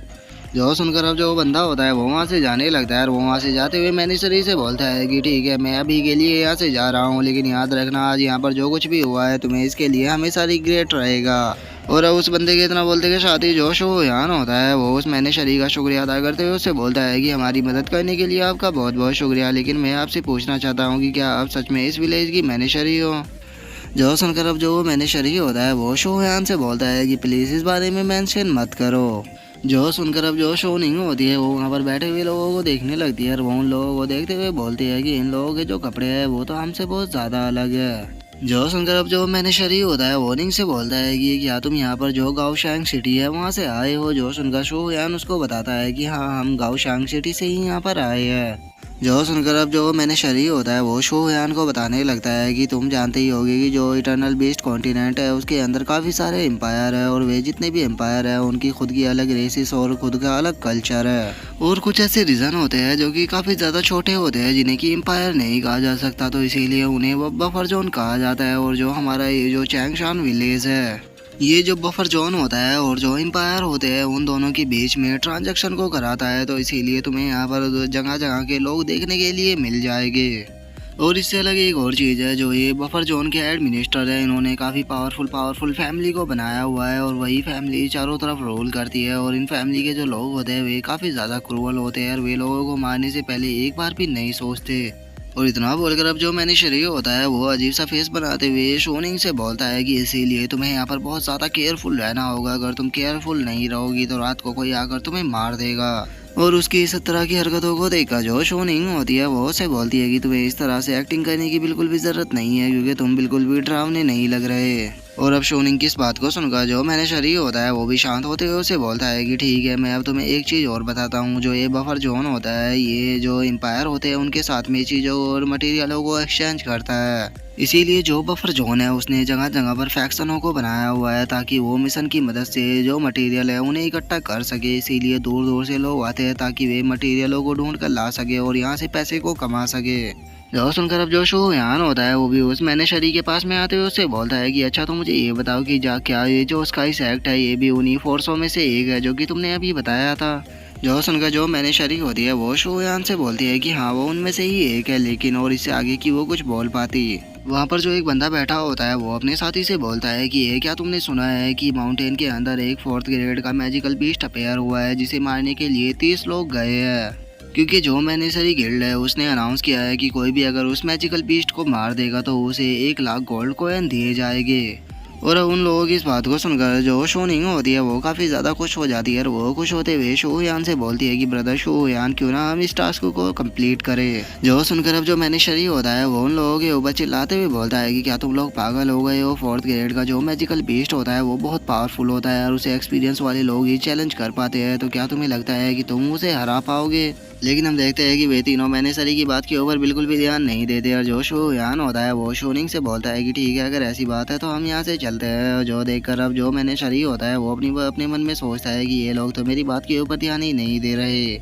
और उसके इतना सोचते के साथ ही अब हमारा व्यू दूसरे पैलेस पर आ जाता है, जहाँ पर कि हम देखते हैं कि एक बंदा काफ़ी दूर जाकर गिरता है और अब हमें पता लगता है कि इसे और कोई नहीं बल्कि जो 4th ग्रेड का वो मैजिकल बीस्ट होता है उसी ने ही मारा होता है। जिसके बाद हम वहाँ पर एक बंदे को देखते हैं जो कि अपने साथी से बोलता है कि हमारे यहाँ पर जितने भी लोग थे उनमें से आधे से ज़्यादा लोग मारे गए और अगर हम इसके साथ में इसी तरह से फाइट करते रहे तो हम सभी भी मारे जाएंगे। जो सुनकर अब जो उसका बंदा होता है वो उससे बोलता है कि अब यहाँ से भागने के लिए हम काफ़ी ज़्यादा लेट हो चुके हैं, अगर हमने यहाँ से भागने की भी कोशिश की तो अभी हम इसके हाथ से नहीं बच पाएंगे। और उन लोगों के इतना बोलते के साथ ही अब हमारा व्यू शोहयान के ऊपर आ जाता है जो कि शोनिंग और सोजिन के साथ में वहाँ पर आ चुका होता है। वो उन दोनों से बोलता है कि इस मैजिकल बीस्ट की स्ट्रेंथ बहुत ज़्यादा है क्योंकि ये 4th ग्रेड का बीस्ट है। जो सुनकर जो शोनिंग होती है वो खुश होते हुए शोहयान से बोलती है कि ब्रदर शोहयान, मैं इस मैजिकल बीस्ट के साथ में फाइट कर देखना चाहती हूँ क्योंकि जब से मैंने कल्टीवेशन करना शुरू किया है मैंने किसी के साथ में भी फाइट नहीं किया, तो इसीलिए मैं यहाँ पर अपनी स्किल को चेक करना चाहती हूँ।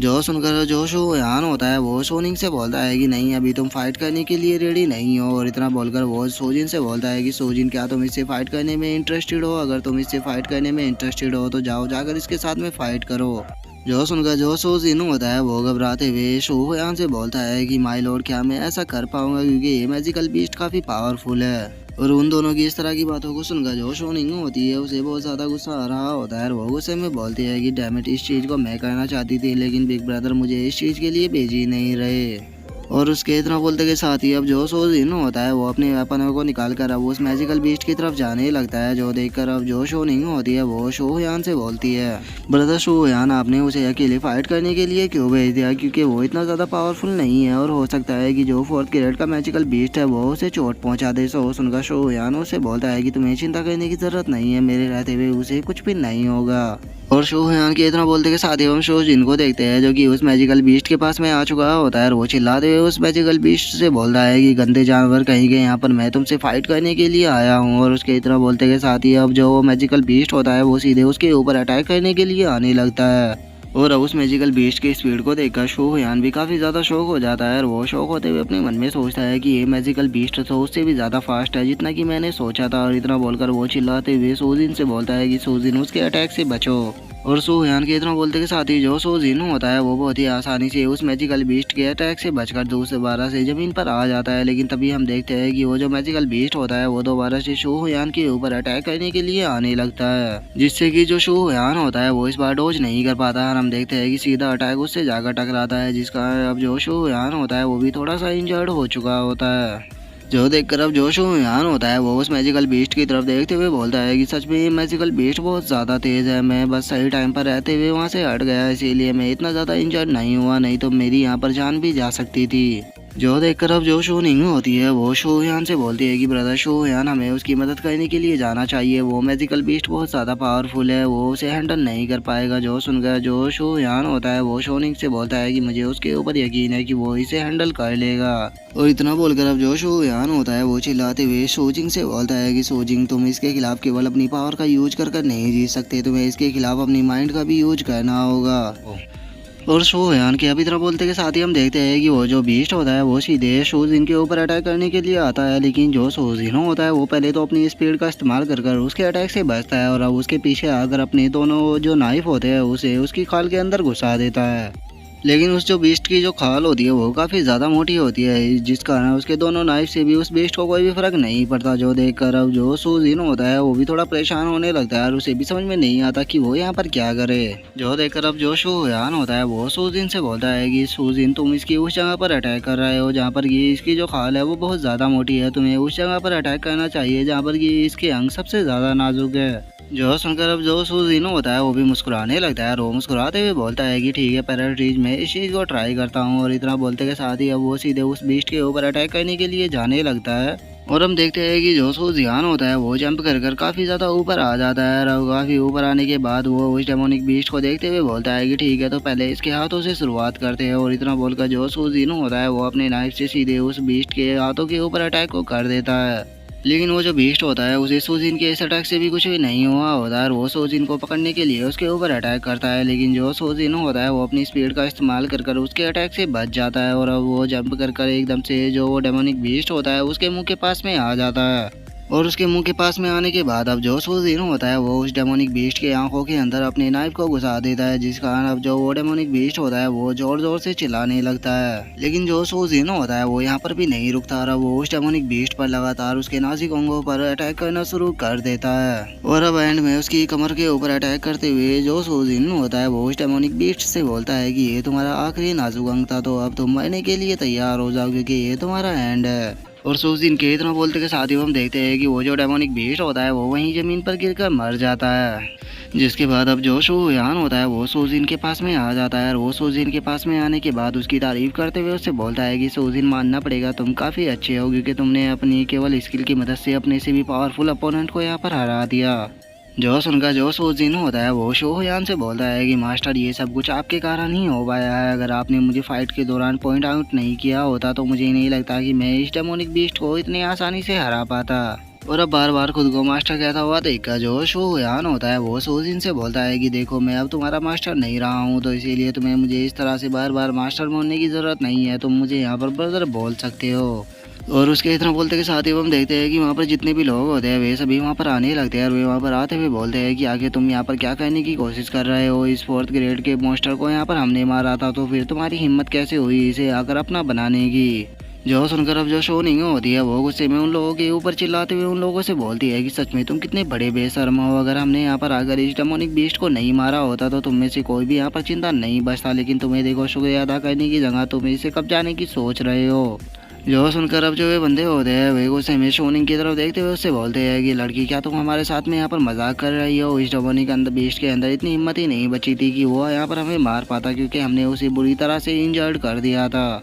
और उसके इतना बोलते के साथ ही अब हम देखते हैं कि जो मैनिसरी होता है वो वहाँ पर आने लगता है और वो वहाँ पर आते हुए उन लोगों से बोलता है कि तुम लोगों को अपने ऊपर शर्म आनी चाहिए, तुम 30 लोग होने के बाद भी उस डेमोनिक बीस्ट के सामने नहीं टिक पा रहे थे और वहीं उसने अकेले ने ही उस डेमोनिक बीस्ट को मार दिया। लेकिन उसके बाद भी तुम लोगों की जो बेशर्मी है वो इतनी ज़्यादा बढ़ गई है कि तुम यहाँ पर एक अकेली और वीक लड़की को यहाँ पर बुली कर रहे हो, तुम्हें तो अपने ऊपर शर्म आनी चाहिए। मैं यहाँ पर तुम लोगों को एक एडवाइस देने के लिए आई हूँ कि चुपचाप इस मिशन से विड्रॉ कर यहाँ से चले जाओ, क्योंकि अगर तुमने ऐसा नहीं किया तो तुम्हें नहीं भूलना चाहिए कि यहाँ पर ये पर्सन खड़ा हुआ है जिसने कि अकेले ये इस 4th ग्रेड के मॉन्स्टर को मारा है, तो अब सोचो कि ये तुम्हारा क्या हाल करेगा। और मैंने सरीके इतना बोलते के साथ ही अब जो शोजिन होता है वो अपने ओरा को निकाल कर गुस्से में उन लोगों की तरफ देखने लगता है, जो देखकर तो उन लोगों की भी फटने लगती है और वे वहाँ से भागना शुरू कर देते हैं। और अब उन लोगों को वहाँ से इस तरह से भागता हुआ देखकर जो सोनिंग होती है वो शोयान से बोलती है कि ब्रदर तुम यहाँ पर ऐसे शांत क्यों खड़े हुए हो, वे लोग यहाँ पर हमें लूटने की कोशिश कर रहे थे और अब देखो यहाँ से कैसे जान बचाकर भाग रहे हैं, तो क्या हमें उन्हें सबक नहीं सिखाना चाहिए। जो सुनकर जो शोयान होता है वो मुस्कुराते हुए सोनिंग से बोलता है कि मेरी लिटिल सिस्टर हमें बेफालतू के इस तरह से ट्रेवल नहीं करना चाहिए, वे अगर लोग यहाँ से जा रहे हैं तो उन्हें जाने देना चाहिए। और शोहयान के इतना बोलते के साथ ही अब जो मैनेजरी होता है वो शोहयान के पास में आते हुए उसे बोलता है कि तुम काफ़ी अच्छे हो और तुम्हारी सोच भी काफ़ी अच्छी है, तो इसीलिए मैं तुम्हें एक ऑफ़र देना चाहता हूँ कि क्या तुम हमारी मैनेजरी गिल्ड को ज्वाइन करोगे। जो सुनकर जो शोहयान होता है वो उस मैनेजरी से बोलता है कि तुम्हारा जो ऑफ़र है वो काफ़ी ज़्यादा अच्छा है, लेकिन मुझे माफ़ कर देना कि मैं तुम्हारी गिल्ड को ज्वाइन नहीं कर सकता। और शोहयान के इतना बोलते ही हमारा व्यू सी मॉन्स्टर के ऊपर आ जाता है, जहाँ पर कि हम देखते हैं कि उसके मुंह के अंदर कोई चीज़ होती है जिसे देखकर जो शो नहीं होती है वो बोलती है कि आखिर इसके मुंह के अंदर ये क्या है। जो सुनकर जो मैनेजरी होता है वो उस बेस्ट के पास में आकर उसके मुंह से उस चीज़ को निकाल कर शौक होते हुए बोलता है कि ये तो पूरी तरह से इम्पॉसिबल है, आखिर ऐसा कैसे हो सकता है, ये तो एक मैजिक कोर है। और इतना बोलकर अब जो मैनेजरी होता है वो शोयान को वो मैजिक कोर देते हुए उससे बोलता है कि ये एक मैजिक कोर होता है जो कि मॉन्स्टर के अंदर पाया जाता है, लेकिन ये बहुत ज़्यादा रेयर होता है क्योंकि ये तुम्हारी प्रीमियल एनर्जी को रिस्टोर कर सकता है। इसीलिए अगर तुम इसे किसी भी गिल्ड के अंदर जाकर सेल करते हो तो तुम्हें इसका बहुत ही बड़ा प्राइज मिल सकता है, तो इसीलिए तुम्हें इसे अपने पास संभाल कर रखना चाहिए। जो सुनकर जो शोयान होता है वो उस मैजिकल कोर को शोजिन को देते हुए उससे बोलता है कि शोजिन इस मैजिकल बीस्ट को तुमने ही मारा था, तो इसीलिए ये जो मैजिकल कोर है ये तुम्हारा है, इसे तुम अपने पास रखो। जो सुनकर जो शोजिन होता है वो शोयान को मना करते हुए उसे बोलता है कि मास्टर नहीं नहीं ये मुझे नहीं चाहिए, अगर आपने वहाँ पर मेरी मदद नहीं की होती तो मैं उस बीस्ट को कभी भी नहीं हरा पाता, तो इसीलिए प्लीज़ आप इसे अपने पास रखो। जो सुनकर जो शोयान होता है वो उसे उस मैजिकल कोर को देते हुए उसे बोलता है कि मैंने तुम्हें कहा कि तुम्हें मुझे मास्टर बोलने की ज़रूरत नहीं है, चुपचाप इसे अपने पास में रखो। जो सुनकर जो शोजिन होता है वो भी उसे रखते हुए बोलता है कि ठीक है ब्रदर, मैं इसे रखने के लिए तैयार हूँ। जिसके बाद अब जो मैंने शरीर होता है वो उस बीस्ट की तरफ देखते हुए उन लोगों से बोलता है कि अब तुम इस बीस्ट का क्या करने वाले हो। अगर तुम इसे मैंने शरीर गिल्ड को देते हो तो वे तुम्हें इसके बदले 1 लाख गोल्ड कॉइन दे सकते हैं। जो सुनकर अब जो शोरिंग होती है वो उसके ऊपर गुस्सा करते हुए बोलती है कि आखिर तुम कहना क्या चाहते हो। जब हम यहाँ पर इस मॉन्स्टर से फाइट कर रहे थे तो तुम गायब हो गए थे और जैसे ही हमने इस मॉन्स्टर को हराया तुम एकदम से यहाँ पर आ गए। आखिर तुम कहना क्या चाहते हो।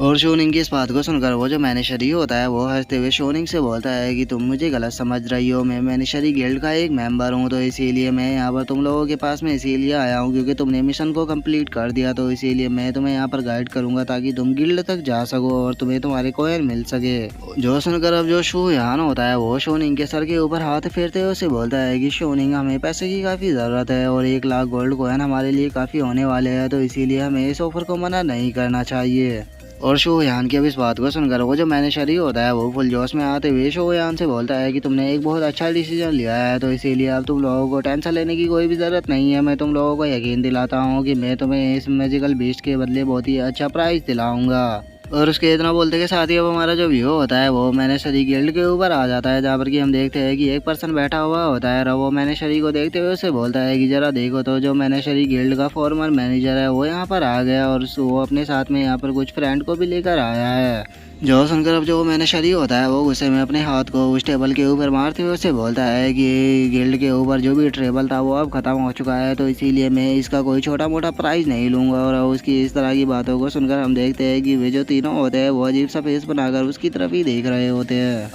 जो सुनकर वो जो मैनेजर होता है वो मैनेजर से बोलता है कि मुझे तुम्हारे साथ में यहाँ पर बहस नहीं करनी इसीलिए तुम यहाँ से जा सकती हो। और उसकी इस बात को सुनकर जो मैनेजर होती है उसे बहुत ज़्यादा गुस्सा आने लगता है। लेकिन तभी जो शो यहाँ होता है वो उस मैनेजर को जो 4th ग्रेड का मॉन्स्टर होता है उसकी तरफ इशारा करते हुए उससे बोलता है कि जो तुमने 4th ग्रेड के मॉन्स्टर को मारने का मिशन दिया था हमने वो कंप्लीट कर दिया तो क्या तुम अभी भी हमें पैसे नहीं दोगे। जो देखकर तो अब जो मैनेजर होता है उसकी आंखें भी बाहर आ जाती है। जिसके बाद अब जो मैनेजर होता है वो हंसते हुए लीजियान से बोलता है कि प्लीज़ मेरी इस गलती के लिए मुझे माफ़ कर दीजिए लेकिन क्या आप मुझे बता सकते हैं कि आप किस गिल्ड को रिप्रेजेंट करते हैं ताकि मैं आपके पैसे को डायरेक्ट आपकी गिल्ड के अंदर ट्रांसफ़र कर सकूं। जो सुनकर अब जो शो यान होता है वो उसे बोलता है कि मैं किसी भी गिल्ड से बिलोंग नहीं करता तो इसीलिए जितना भी पैसा है तुम डायरेक्टली मुझे ही दे सकते हो। जो सुनकर अब जो वो मैनेजर होता है वो भी थोड़ा सोचने लगता है और वो सोचते हुए बोलता है कि मुझे यकीन नहीं होता कि तुम लोगों ने अकेले ही 4th ग्रेड के मॉन्स्टर को मार दिया बिना किसी गिल्ड की मदद के।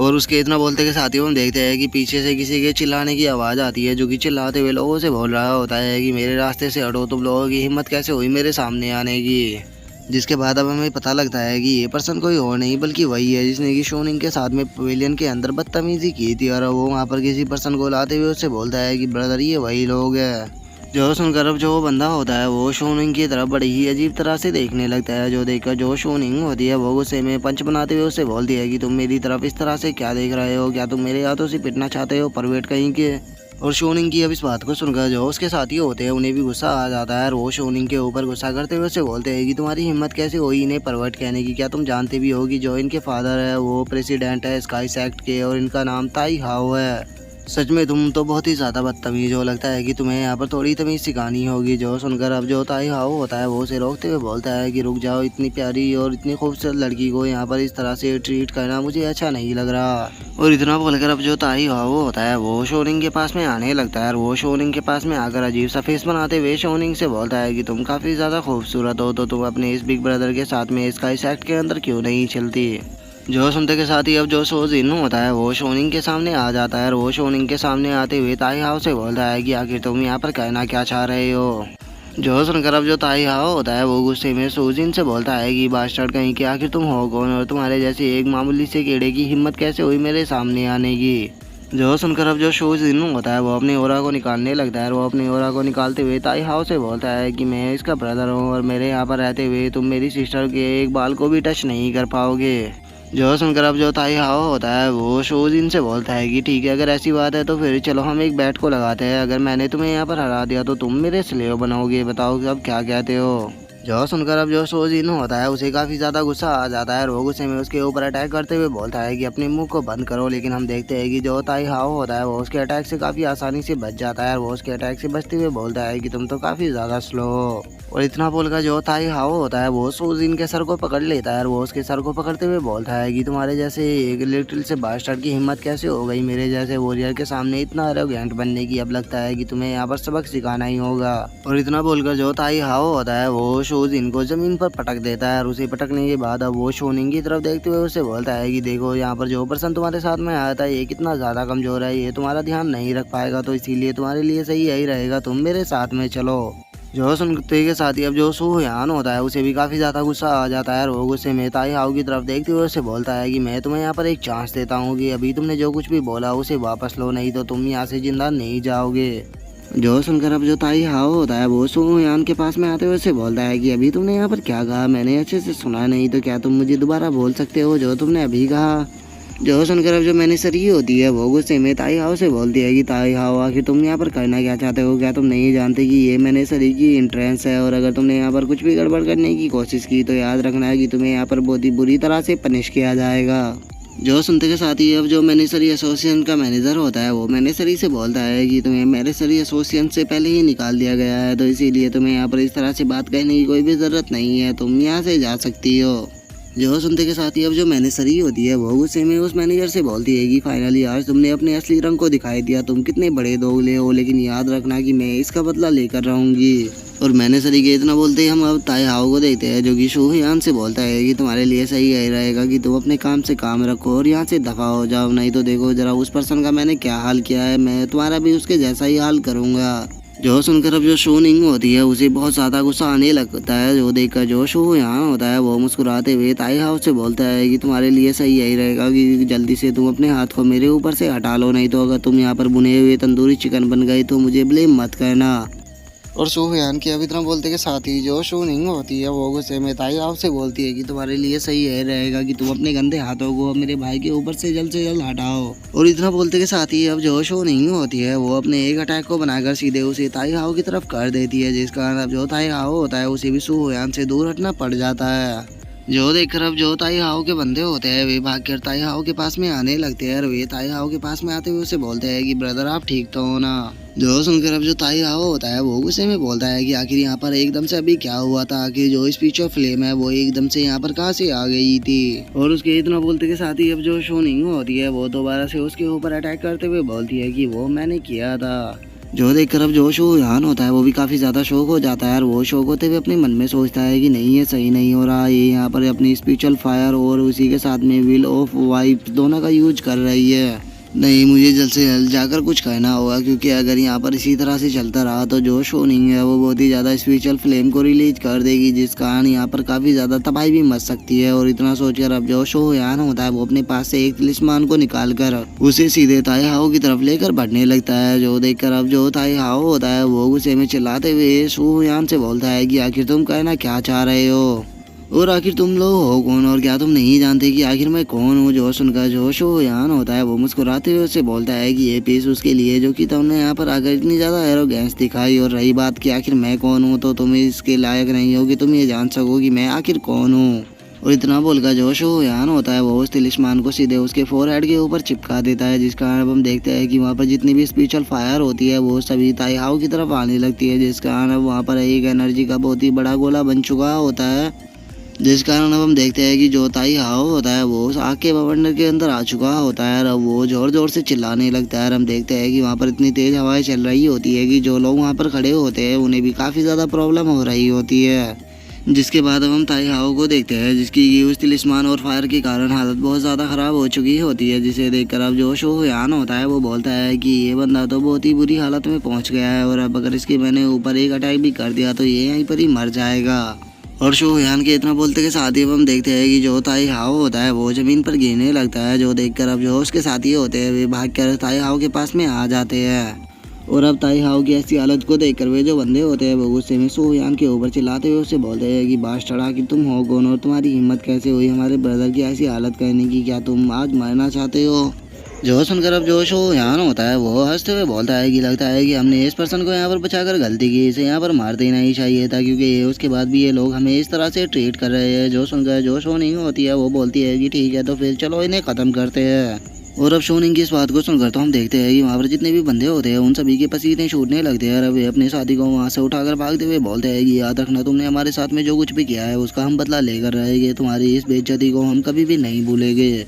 और अब उन्हें वहाँ से इस तरह से भागता हुआ देखकर जो शोनिंग होती है वो गुस्से में बोलती है कि इन लोगों को हम यहाँ से इस तरह से नहीं जाने दे सकते, हमें इन लोगों को सबक सिखाना होगा। जो सुनकर जो सुहुयान होता है वो उसे रोकते हुए बोलता है कि अपने ऊपर कंट्रोल रखो, हमें इनके साथ में अभी कुछ करने की ज़रूरत नहीं है। अगर हमने इनके ऊपर जाकर अभी अटैक किया तो इनके चक्कर में यहाँ पर जो मासूम लोग हैं वे भी इंजर्ड हो जाएंगे, तो इसीलिए हमें इनोसेंट लोगों को यहाँ पर हर्ट नहीं करना है। जो सुनकर जो शोनिंग होती है वो गुस्से में सुहुयान को कुछ बोलने ही वाली होती है, लेकिन तभी जो सुहुयान होता है वो उससे बोलता है कि ठीक है बहुत हुआ, चलो अब चलकर सोजिन को चेक करते हैं। जो सुनकर वो भी मुंह फुलाते हुए ठीक है बोल देती है। और उसके इतना बोलते के साथ ही हम देखते हैं कि जो सोजिन होता है वो भी वहाँ पर आ जाता है और वो वहाँ पर आते हुए बोलता है कि ब्रदर सुहुयान मैं पूरी तरह से ठीक हूँ। जो सुनकर सोजिन उससे बोलता है कि उसने तुम्हें बहुत बुरी तरह से पीटा था और तुम बोल रहे हो कि तुम यहाँ पर ठीक हो। अगली बार बेवकूफ़ों की तरह इस तरह जाकर किसी से भी फाइट मत करना, क्योंकि सामने वाला तुमसे पावरफुल हो सकता है जिससे कि तुम्हारे लिए प्रॉब्लम हो सकती है। और सुहुयान की अब इस बात को सुनकर वो जो मैनेजरी होती है वो उसकी तारीफ करते हुए उसे बोलती है कि मानना पड़ेगा तुम का सच में काफ़ी इंटरेस्टिंग पर्सन हो, मैं तुम्हारे बारे में बिल्कुल भी गलत नहीं थी।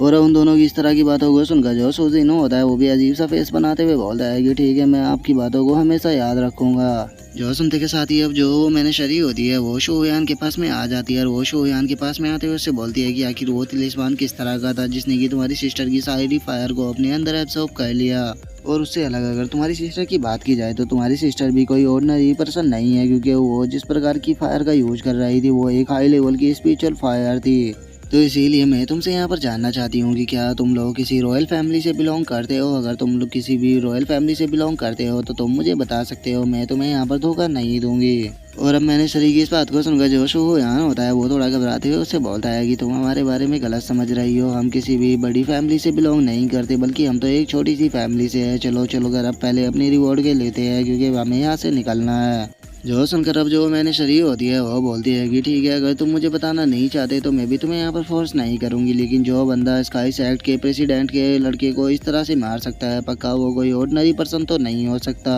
और अब स्काई सेक्ट के बारे में ऐसे सुनकर जो शोनिंग होती है वो भी थोड़ा सा घबराने लगती है और वो घबराते हुए बोलती है कि मिस्टर क्या तुम मुझे बता सकती हो कि जो ये स्काई सेक्ट है आखिर ये किस तरह का सेक्ट है। जो सुनकर अब जो मैंने शरी होती है वो उनको बताने लगती है कि जो इसका सेक्ट है वो काफ़ी पावरफुल है और वहीं अगर उसके प्रेसिडेंट की बात की जाए तो वो मार्शल किंग को भी सप्रेस कर सकता है, क्योंकि उसके पास में एक अर्थ ग्रेड का वेपन है जिसे कि ड्रैगन किंग स्वॉर्ड भी कहा जाता है। तो इसीलिए मुझे नहीं लगता कि तुम लोगों के लिए उसे हैंडल करना इतना ज़्यादा आसान होने वाला है, क्योंकि वो पर्सन तुम्हारी सोच से भी ज़्यादा पावरफुल है। और अब मैंने शरी की इस बात को सुनकर जो शोयान होता है वो भी अपने मन में सोचने लगता है और वो अपने मन में सोचते हुए बोलता है कि अर्थ ग्रेड का वेपन ये तो कोई इतना खास वेपन नहीं है। और शोयान ये सोच ही रहा होता है तभी जो शोनिंग होती है वो उस मैनेजरी से बोलती है कि क्या हुआ अगर उसके पास में स्किल है तो हमारा बिग ब्रदर भी कोई कम नहीं है, क्योंकि मेरे बिग ब्रदर के पास में भी बहुत सारी स्किल है। और इससे आगे की वो कुछ बोल पाती जो शोयान होता है वो उसके मुंह को बंद कर देता है और वो मैनेजरी से बोलता है कि तुम्हारा कहने का मतलब वो ही है कि वो पर्सन बहुत ज़्यादा पावरफुल है, तो हम लोगों के लिए सही यही रहेगा कि हम जल्द से जल्द चैंगशान विलेज को छोड़कर यहाँ से निकल जाए। जो सुनकर अब जो मैनेजरी होती है वो शोयान से बोलती है कि हाँ अब यहाँ पर बस एक ही यही रास्ता है, लेकिन मैं जानना चाहती हूँ कि आखिर तुम जाना कहाँ चाह रहे हो। जो सुनकर जो शोयान होता है वो उसको बताता है कि मैं गिवियोंग सिटी के अंदर जाना चाहता हूँ और अगर तुम हमें वहाँ पर सेफली पहुँचा देती हो तो मैं तुमसे वादा करता हूँ कि मैं तुम्हें काफ़ी अच्छा रिवॉर्ड दूंगा। जो सुनकर जो मैनेजरी होती है वो हंसते उन लोगों से बोलती है कि क्या सच में तुम्हें गिवियोंग सिटी के अंदर जाना है, उस सिटी के बारे में तो मैं काफ़ी अच्छे से जानती हूँ और मैं तुम्हें वहाँ पर काफ़ी आसानी से पहुँचा सकती हूँ, क्या तुम मेरे साथ में वहाँ पर जाना पसंद करोगे। जो सुनते के साथ ही अब जो शोनिंग होती है वो शोयान के हाथों से अपने मुंह को छुड़ाते हुए बोलती है कि ब्रदर हमें इस लड़की के ऊपर यकीन करने की बिल्कुल भी ज़रूरत नहीं है, क्योंकि जब से हम इस विलेज के अंदर आए हैं ये तब से ही हमारा पीछा कर रही है और मुझे इसके इरादे बिल्कुल भी ठीक नहीं लग रहे। और अब शोनिंग की इस तरह की बातों को सुनकर जो मैनेजरी होती है वो भी थोड़ा उदास हो जाती है और वो उदास होते हुए शोनिंग से बोलती है कि तुम लोगों को देखकर मुझे अपनी फैमिली की याद आ जाती है, क्योंकि किसी टाइम पर मेरी भी एक फैमिली हुआ करती थी और जो मेरी फैमिली थी वो एक नॉर्मल फैमिली थी और हम बहुत ही प्यार से रहा करते थे, लेकिन एक दिन किसी पर्सन ने आकर हमारी फैमिली के ऊपर अटैक कर दिया और उसने हमारी पूरी फैमिली को ख़त्म कर दिया। और मेरी फैमिली के जितने भी लोग थे वे सभी वहाँ पर मारे गए और मैं भी केवल इसीलिए बच पाई क्योंकि जो मेरे मास्टर थे उन्होंने वहाँ पर आकर मुझे बचा लिया। अगर वे उस दिन वहाँ पर नहीं आते तो मैं भी वहीं पर ही मारी जाती। लेकिन जो मेरे मास्टर थे वे इस दुख को कभी भी नहीं भूल पाए और वे हमेशा ही दुखी रहा करते थे। और चूंकि मुझे सरवाइव करना था तो इसीलिए मुझे पावरफुल बनना पड़ा और अपने शहर को छोड़ना पड़ा। लेकिन कुछ दिनों पहले ही मुझे खबर मिली है कि जो मेरे मास्टर थे वे गिवियांग सिटी के अंदर ही उनकी डेथ हो गई है। इसीलिए मैं पिछले बहुत लंबे टाइम से गिवियांग सिटी के अंदर जाने की कोशिश कर रही हूँ, लेकिन मुझे कोई भी चांस नहीं मिल पाया जिससे कि मैं गिवियांग सिटी के अंदर जा सकूँ। और मैं वहाँ पर अकेली भी नहीं जा सकती क्योंकि मैं इतनी पावरफुल नहीं हूँ जो कि मैं सब चीज़ों का सामना कर सकूँ। और अब मैंने शरी को ऐसे उदास देखकर जो शोनिंग होती है वो उसे चुटकी मारते हुए उसे बोल दिया है कि मुझे माफ़ कर दो, मैं नहीं जानती थी कि जो तुम्हारा पास्ट है वो इतना ज़्यादा पेनफुल है। अगर मुझे पता होता तो मैं कभी भी तुमसे ऐसी बात नहीं करती। और इतना बोलकर अब जो शोनिंग होती है वो मुस्कुराते हुए शोहयान से बोलती है कि ब्रदर शोहयान कैसा रहेगा अगर हम इसे भी अपने साथ में लेकर चले तो।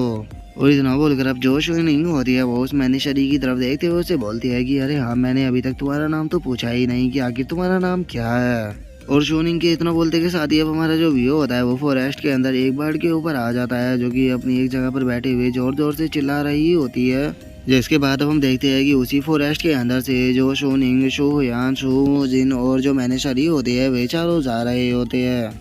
जिसके बाद अब जो शोजिन होता है वो शोहयान के पास में आते हुए उससे बोलता है कि ब्रदर इसका नाम बड़ा ही अजीब सा है, सीचिन। मुझे पता नहीं क्यों इसके ऊपर थोड़ा शक हो रहा है क्योंकि ये जब से हमारे साथ में आई है तब से ये बेफालतू की बकवासें ही करी जा रही है। जो सुनकर अब जो शोहयान होता है वो सोजिन से बोलता है कि ब्रदर सोजिन, आपको टेंशन लेने की कोई भी ज़रूरत नहीं है, यहाँ पर सब कुछ मेरे प्लान के मुताबिक ही चल रहा है। और वैसे भी इसके यहाँ पर आने से जो हमारी जर्नी है वो और भी ज़्यादा कंफर्टेबल हो गई है। और शोहयान की अब इस बात को सुनकर जो सोजिन होता है वो भी हंसने लगता है और वो हंसते हुए बोलता है कि हाँ ब्रदर, आप सही कह रहे हो, लगता है कि मैं ही कुछ ज़्यादा सोच रहा था। और सोजियान के इतना बोलते के साथ ही हम एक पर्सन को देखते हैं जो कि उनके ऊपर ही नज़र रखे हुए होता है। और वो सामने आकर हंसते हुए बोलता है कि फाइनली मैं ये लोग मुझे मिल गए। और उसके इतना बोलते के साथ ही अब हमारा जो व्यू होता है वो किसी दूसरे पैलेस पे आ जाता है जहाँ पर कि अब हम एक पर्सन को देखते हैं जो कि किसी चीज़ को देखते हुए बोलता है कि क्या तुम श्योर हो कि ये वही है। जो सुनकर वे पर्सन बोलते हैं कि हाँ, हम श्योर है कि ये वही है।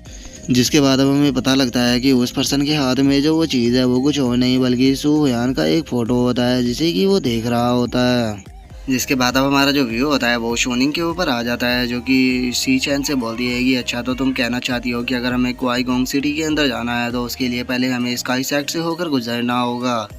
जो सुनकर जो सी चैन होता है वो हंसते हुए शोनिंग से बोलता है कि तुम्हें घबराने की कोई भी ज़रूरत नहीं है क्योंकि जो मिंग शोंग सिटी है वो काफ़ी ज़्यादा बड़ी है, तो इसीलिए हम जो स्काई सेक्ट है उससे बचकर काफ़ी आसानी से गुजर सकते हैं, तो इसीलिए तुम्हें घबराने की ज़रूरत नहीं है। जो सुनते के साथ ही अब जो शोजिन होता है वो भी सी चैन के पास में आ जाता है और वो उसके पास में आते हुए उसे बोलता है कि हमने जो स्काई सेक्ट का लीडर है उसके बेटे को आधे से भी ज़्यादा मार दिया है, तो क्या वो हमें ढूंढने के लिए नहीं आएगा। जो सुनकर जो सी चैन होती है वो मुस्कुराते हुए उन लोगों से बोलती है कि तुम्हें टेंशन लेने की कोई भी ज़रूरत नहीं है क्योंकि जो स्काई सेक्ट का लीडर है उसका ये बेटा किसी भी काम का नहीं है और वो भी इसके ऊपर ज़्यादा ध्यान नहीं देता, तो मुझे नहीं लगता कि हम लोगों के लिए कोई भी प्रॉब्लम होने वाली है। और अब सी चैन की इस बात को सुनकर जो शोहयान होता है वो मुस्कुराते हुए उससे बोलता है कि सच में तुम तो स्काई सेक्ट के बारे में बहुत कुछ जानती हो, कहीं ऐसा तो नहीं है कि तुम हमें स्काई सेक्ट के अंदर लेकर जा रही हो ताकि तुम हमें पकड़वा कर वहाँ से एक अच्छे इनाम को पा सको। जो सुनकर जो सी चैन होती है वो भी थोड़ा घबराने लगती है और वो घबराते हुए शोहयान से बोलती है कि आगे तुम कहना क्या चाहते हो। जो सुनते के साथ ही अब जो शोहयान होता है वो उसे पीछे की तरफ धक्का दे देता है और तभी जो शोजिन होता है वो सभी के आगे आते हुए बोलता है कि सभी लोग पीछे हट जाओ, यहाँ पर कोई है जो कि हमारा पीछा कर रहा है। तभी जो सी चैन होती है वो शोहयान के ऊपर चिल्लाते हुए उसे बोलती है कि तुम इडियट कहीं क्या तुम मुझे वैसे भी नहीं हटा सकते थे, तुम्हें इतनी जोर से धक्का देने की क्या जरूरत थी, तुम्हें पता है कि मैं अभी गिरते गिरते बची हूँ। और उसके इतना बोलते के साथ ही अब हमें वहाँ पर किसी लड़की की आवाज़ आती है जो कि बोलती है कि फाइनली लो, ये लोग हमें मिल ही गए, हम इन्हें पिछले कितने लंबे टाइम से ढूंढ रहे थे, हमने नहीं सोचा था कि ये इतनी आसानी से हमारी टेरिटरी के अंदर ही आ जाएंगे। जो सुनकर जो शोहयान होता है वो उन लोगों से बोलता है कि तुम लोग आखिर कौन हो, जल्दी से सामने आओ, नहीं तो जिसके बाद तुम्हारे साथ में जो कुछ भी होगा उसके लिए तुम हमें ब्लेम मत करना, तो तुम्हारे लिए सही यही रहेगा कि तुम चुपचाप आकर बता दो कि तुम लोग आखिर कौन हो। और शोहयान के इतना बोलते के साथ ही हम देखते हैं कि एक लड़का और एक लड़की वहाँ पर आने लगते हैं। जो लड़का होता है वो बोलता है कि सच में ये तो काफ़ी ज़्यादा एरोगेंट है। जिसके बाद अब हमें इस लड़के और इस लड़की के बारे में बताया जाता है जिसमें से जो लड़का होता है उसका नाम लोगन होता है और वहीं जो लड़की होती है उसका नाम जियाफी होता है। और अब जो जियाफी होती है वो शोहयान से बोलती है कि क्या तुम नहीं जानते कि हम कौन है। और जियाओ फीके इतना बोलते के साथ ही हम देखते हैं कि वहाँ पर थोड़ी देर के लिए शांति सी छा जाती है और अब जो शो यान होता है वो कार्टून सा फेस बनाते हुए उनसे बोलता है कि तुम्हारे बिहेवियर को देखकर और तुम्हारे कपड़ों की हालत को देखकर मैं बता सकता हूँ कि तुम पक्का स्काई सेक्ट से हो। और शो यान के इतना बोलते हुए हम देखते हैं कि वहाँ पर 2 बंदे और आने लगते हैं जिन्हें देखकर जो शो नहीं होती है वो बोलती है कि यहाँ पर 1 मिनट रुको और भी बंदे आ रहे हैं। जो सुनकर जो याओफी होती है वो गुस्से में चिल्लाते हुए बोलती है कि इससे कोई भी फर्क नहीं पड़ता कि तुम लोगों ने हमें यहाँ पर नोटिस कर लिया या नहीं, यहाँ पर कुछ भी नहीं बदलने वाला। तुम लोगों के लिए यही सही रहेगा कि तुम चुपचाप हमारे साथ में सरेंडर कर कर पैलेस के अंदर चलो। और उन लोगों को फाइट के लिए रेडी होता हुआ देखकर जो शुभमान होता है वो अपने मन में सोचता है कि मुझे लगाया था कि जो इसका इस एक्ट है वो हम लोगों को पकड़ने के लिए जब पक्का अपने लोगों को भेजेगा, लेकिन मैंने ये नहीं सोचा था कि वो हमें पकड़ने के लिए 3 कल्टीवेटरों को भेजेगा जो कि सोल रियलम पर हो गए। और वहीं इनमें से एक की बात की जाए तो वो तो सोल मिस्टर रियलम पर है। लगता है कि अभी यहाँ पर थोड़ा एंजॉय आने वाला है अब, लेकिन मैं यहाँ पर इनसे तो फाइट कर सकता हूँ, लेकिन मैं दूसरों को लेकर थोड़ा परेशान हूँ कहीं ये लोग यहाँ पर फंस ना जाए, तो इसीलिए पहले मुझे इन लोगों को सेव करना होगा। और इतना सोचकर जो शो यान होता है वो उन तीनों से बोलता है कि तुम तीनों को यहाँ पर पैनिक होने की कोई भी ज़रूरत नहीं है, चाहे यहाँ पर कुछ भी क्यों ना हो जाए, मैं इस सिचुएशन को आसानी से संभाल लूँगा। और शो यान के इतना बोलते ही हम देखते हैं कि यहाँ पर जितने भी लोग होते हैं वे सभी शो यान के ऊपर अटैक करने के लिए आने लगते हैं। लेकिन जैसे ही वे शोयान के ऊपर अटैक करते हैं जो शोयान होता है वो सभी लोगों के साथ में वहाँ से गायब हो जाता है। जो देखकर वे जितने भी लोग होते हैं वे सभी बहुत ज़्यादा शौक हो जाते हैं और उन्हें कुछ भी समझ में नहीं आता कि आखिर अभी यहाँ पर क्या हुआ। जिसके बाद अब हम देखते हैं कि जोश वो यहाँ होता है वो उन सभी लोगों को लेकर माउंटेन एंड रिवर मैप के अंदर आ चुका होता है। और अब उस जगह पर आने के बाद जोश वो जेन होता है वो बोलता है कि आखिर ये कौन सी जगह है, इस तरह की जगह तो मैंने आज से पहले कभी भी नहीं देखी। जोश उनका जोश वो यहाँ होता है वो सोजिन से बोलता है कि सोजिन तुम्हें टेंशन लेने की कोई भी ज़रूरत नहीं है, अब इस जगह पर तुम बिल्कुल सेफ हो तो इसीलिए तुम रिलैक्स कर सकते हो। और उसी के साथ शीशन तुम्हें ज़्यादा दूर जाने की ज़रूरत नहीं है, नहीं तो तुम यहाँ पर भटक जाओगी। और अब तुम लोग यहाँ पर थोड़ी देर आराम करो, इतना मैं जो बाहर लोग हैं उनके साथ में थोड़ा खेल कर आता हूँ क्योंकि वे लोग थोड़े पावरफुल है और अगर तुम बाहर रहते तो हो सकता था कि वे तुम्हें इंजर्ड कर सकते थे। जिसके बाद अब हमारा जो व्यू होता है वो बाहर आ जाता है जहाँ पर कि अब जो ऑफी होती है वो गुस्से में बोलती है कि आखिर यहाँ पर चल क्या रहा है, मैंने अपनी आंखों से देखा था कि वे लोग मेरे सामने खड़े हुए थे लेकिन एकदम से वे डिसअपीयर कैसे हो गए। जो सुनकर जो एक बंदा होता है वो घबराते हुए बोलता है कि कहीं ऐसा तो नहीं है कि वे लोग हमसे ज़्यादा पावरफुल है इसीलिए उनकी स्पीड इतनी ज़्यादा थी कि वे हमें यहाँ से भागते हुए दिख ही नहीं पाए। जो सुनकर अब जो लोगों होता है वो उन लोगों से बोलता है कि यहाँ पर खड़े रहकर टाइम को बर्बाद करना बंद करो, चलो हम आसपास में जाकर कहीं पर देखते हैं, मुझे पक्का यकीन है कि वे आसपास में ही कहीं पर ही छुपे होंगे। और उन लोगों के इतना बोलते के साथ ही हम देखते हैं कि जो शुयान होता है वो वहाँ पर आ जाता है और वहाँ पर आने के बाद चिल्लाते हुए बोलता है कि क्या तुम लोग मुझे ढूंढ रहे हो, लो मैं तुम खुद ही तुम्हारे सामने आ गया, तो चलो अब फाइट करते हैं। और हम देखते हैं कि शुयान ने एक काफ़ी पावरफुल वेपन को पकड़ा होता है जो कि देखने में मशीन गन जैसा लग रहा होता है। और अब जो शोयान होता है वो उस मशीन गन को चलाना शुरू कर देता है जिसका हम देखते हैं कि वहाँ पर धड़ाधड़ कर धमाके होने लगते हैं, जो देखकर शोयान भी काफ़ी ज़्यादा खुश हो जाता है और वो उस गन की तरफ देखते हुए अपने मन में सोचता है कि आखिर ये किस तरह का वेपन है, इसके अंदर मैं बहुत ही कम स्पेशल एनर्जी को डालता हूँ लेकिन वो जब इसके बाहर निकलती है तो उसकी पावर कई गुना ज़्यादा बढ़ जाती है। और शोयान के इतना बोलते के साथ ही हम जियाओफी को देखते हैं जो कि बस अब अकेली ही बची होती है और उसके सारे साथी भी बेहोश हो चुके होते हैं। और जो जियाओफी होती है वो गुस्से में चिल्लाते हुए बोलती है कि आखिर तुम हो कौन और तुम्हारा जो ये वेपन है आखिर ये किस तरह का वेपन है।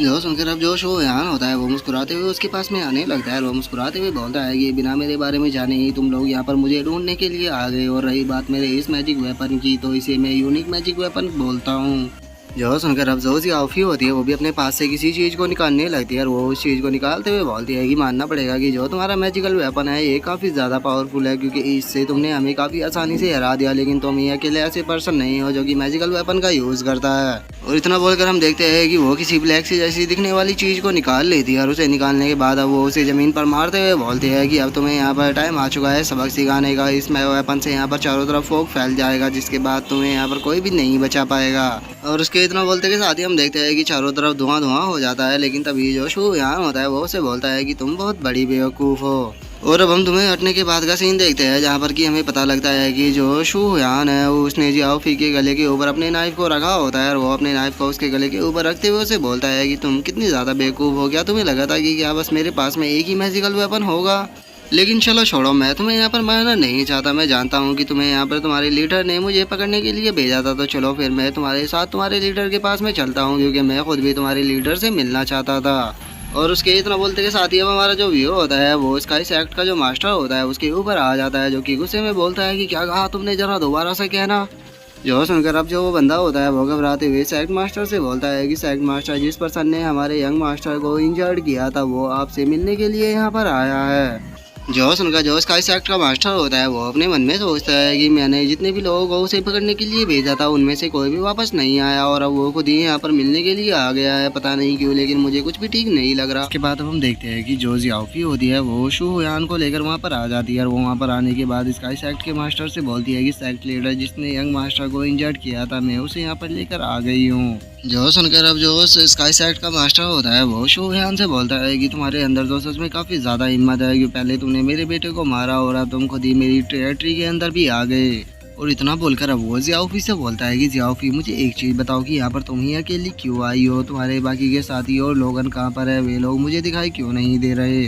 जो सुनकर अब जो जियाओफी होती है वो घबराते हुए सेक्ट मास्टर से बोलती है कि सेक्ट मास्टर, जो ये यंग मास्टर है इन्होंने एक मैजिक वेपन का यूज किया था जिसका वे सभी लोग मारे जा चुके हैं। जो सुनकर अब जो स्काई सेक्ट का मास्टर होता है वो बहुत ज़्यादा शौक हो जाता है और वो शौक होकर चिल्लाते हुए बोलता है कि क्या वे सच में सभी मारे गए? और अब इतना बोलकर वो अपने मन में सोचता है कि आखिर ये पर्सन है कौन जिसने कि मेरे 3 पावरफुल लोगों को मार दिया जो कि सोल रियलम पर थे। मुझे अपनी आंखों पर यकीन नहीं हो रहा कि इतनी कम एज का बंदा इतना पावरफुल हो सकता है। कहीं ऐसा तो नहीं कि ये मार्शल किंग रियलम पर है? और वो ये सोच ही रहा होता है तभी जो शू हुयान होता है वो स्काई सेक्ट के मास्टर से बोलता है कि सेक्ट मास्टर, क्या आप क्यूरियस नहीं हो इस चीज़ को जानने के लिए कि मैं यहाँ पर अपना आप ही क्यों आ गया हूँ? जो सुनते के साथ ही अब जो स्काई सेक्ट का मास्टर होता है वो अपने लोगों के ऊपर चिल्लाते हुए बोलता है कि आखिर तुम लोग कर क्या रहे हो? जल्दी से इसे पकड़ो और मेरे सामने नील डाउन कराओ क्योंकि अब ये बंदा यहाँ से जिंदा बचकर नहीं जाएगा। जो सुनते के साथ ही अब जो स्काई सेक्ट के डिसाइबल होते हैं वे सभी आकर शू हुयान को चारों तरफ से घेर लेते हैं। जो देखकर जो शू हुयान होता है वो स्काई सेक्ट के मास्टर से बोलता है कि मैं जानता हूँ कि तुम्हारी बॉडी के अंदर यांग एनर्जी है। जो सुनकर अब जो स्काई सेक्ट का मास्टर होता है वो भी काफी ज्यादा शौक हो जाता है और वो शौक होते हुए बोलता है कि आखिर तुम इस बारे में कैसे जानते हो? जो सुनकर जो शू हुयान होता है वो मुस्कुराते हुए उसे बोलता है कि मैं केवल इतना ही नहीं जानता हूँ बल्कि मैं ये भी जानता हूँ कि जो तुम्हारी यांग एनर्जी है वो तुम्हारी बॉडी के अंदर स्टेबल नहीं है।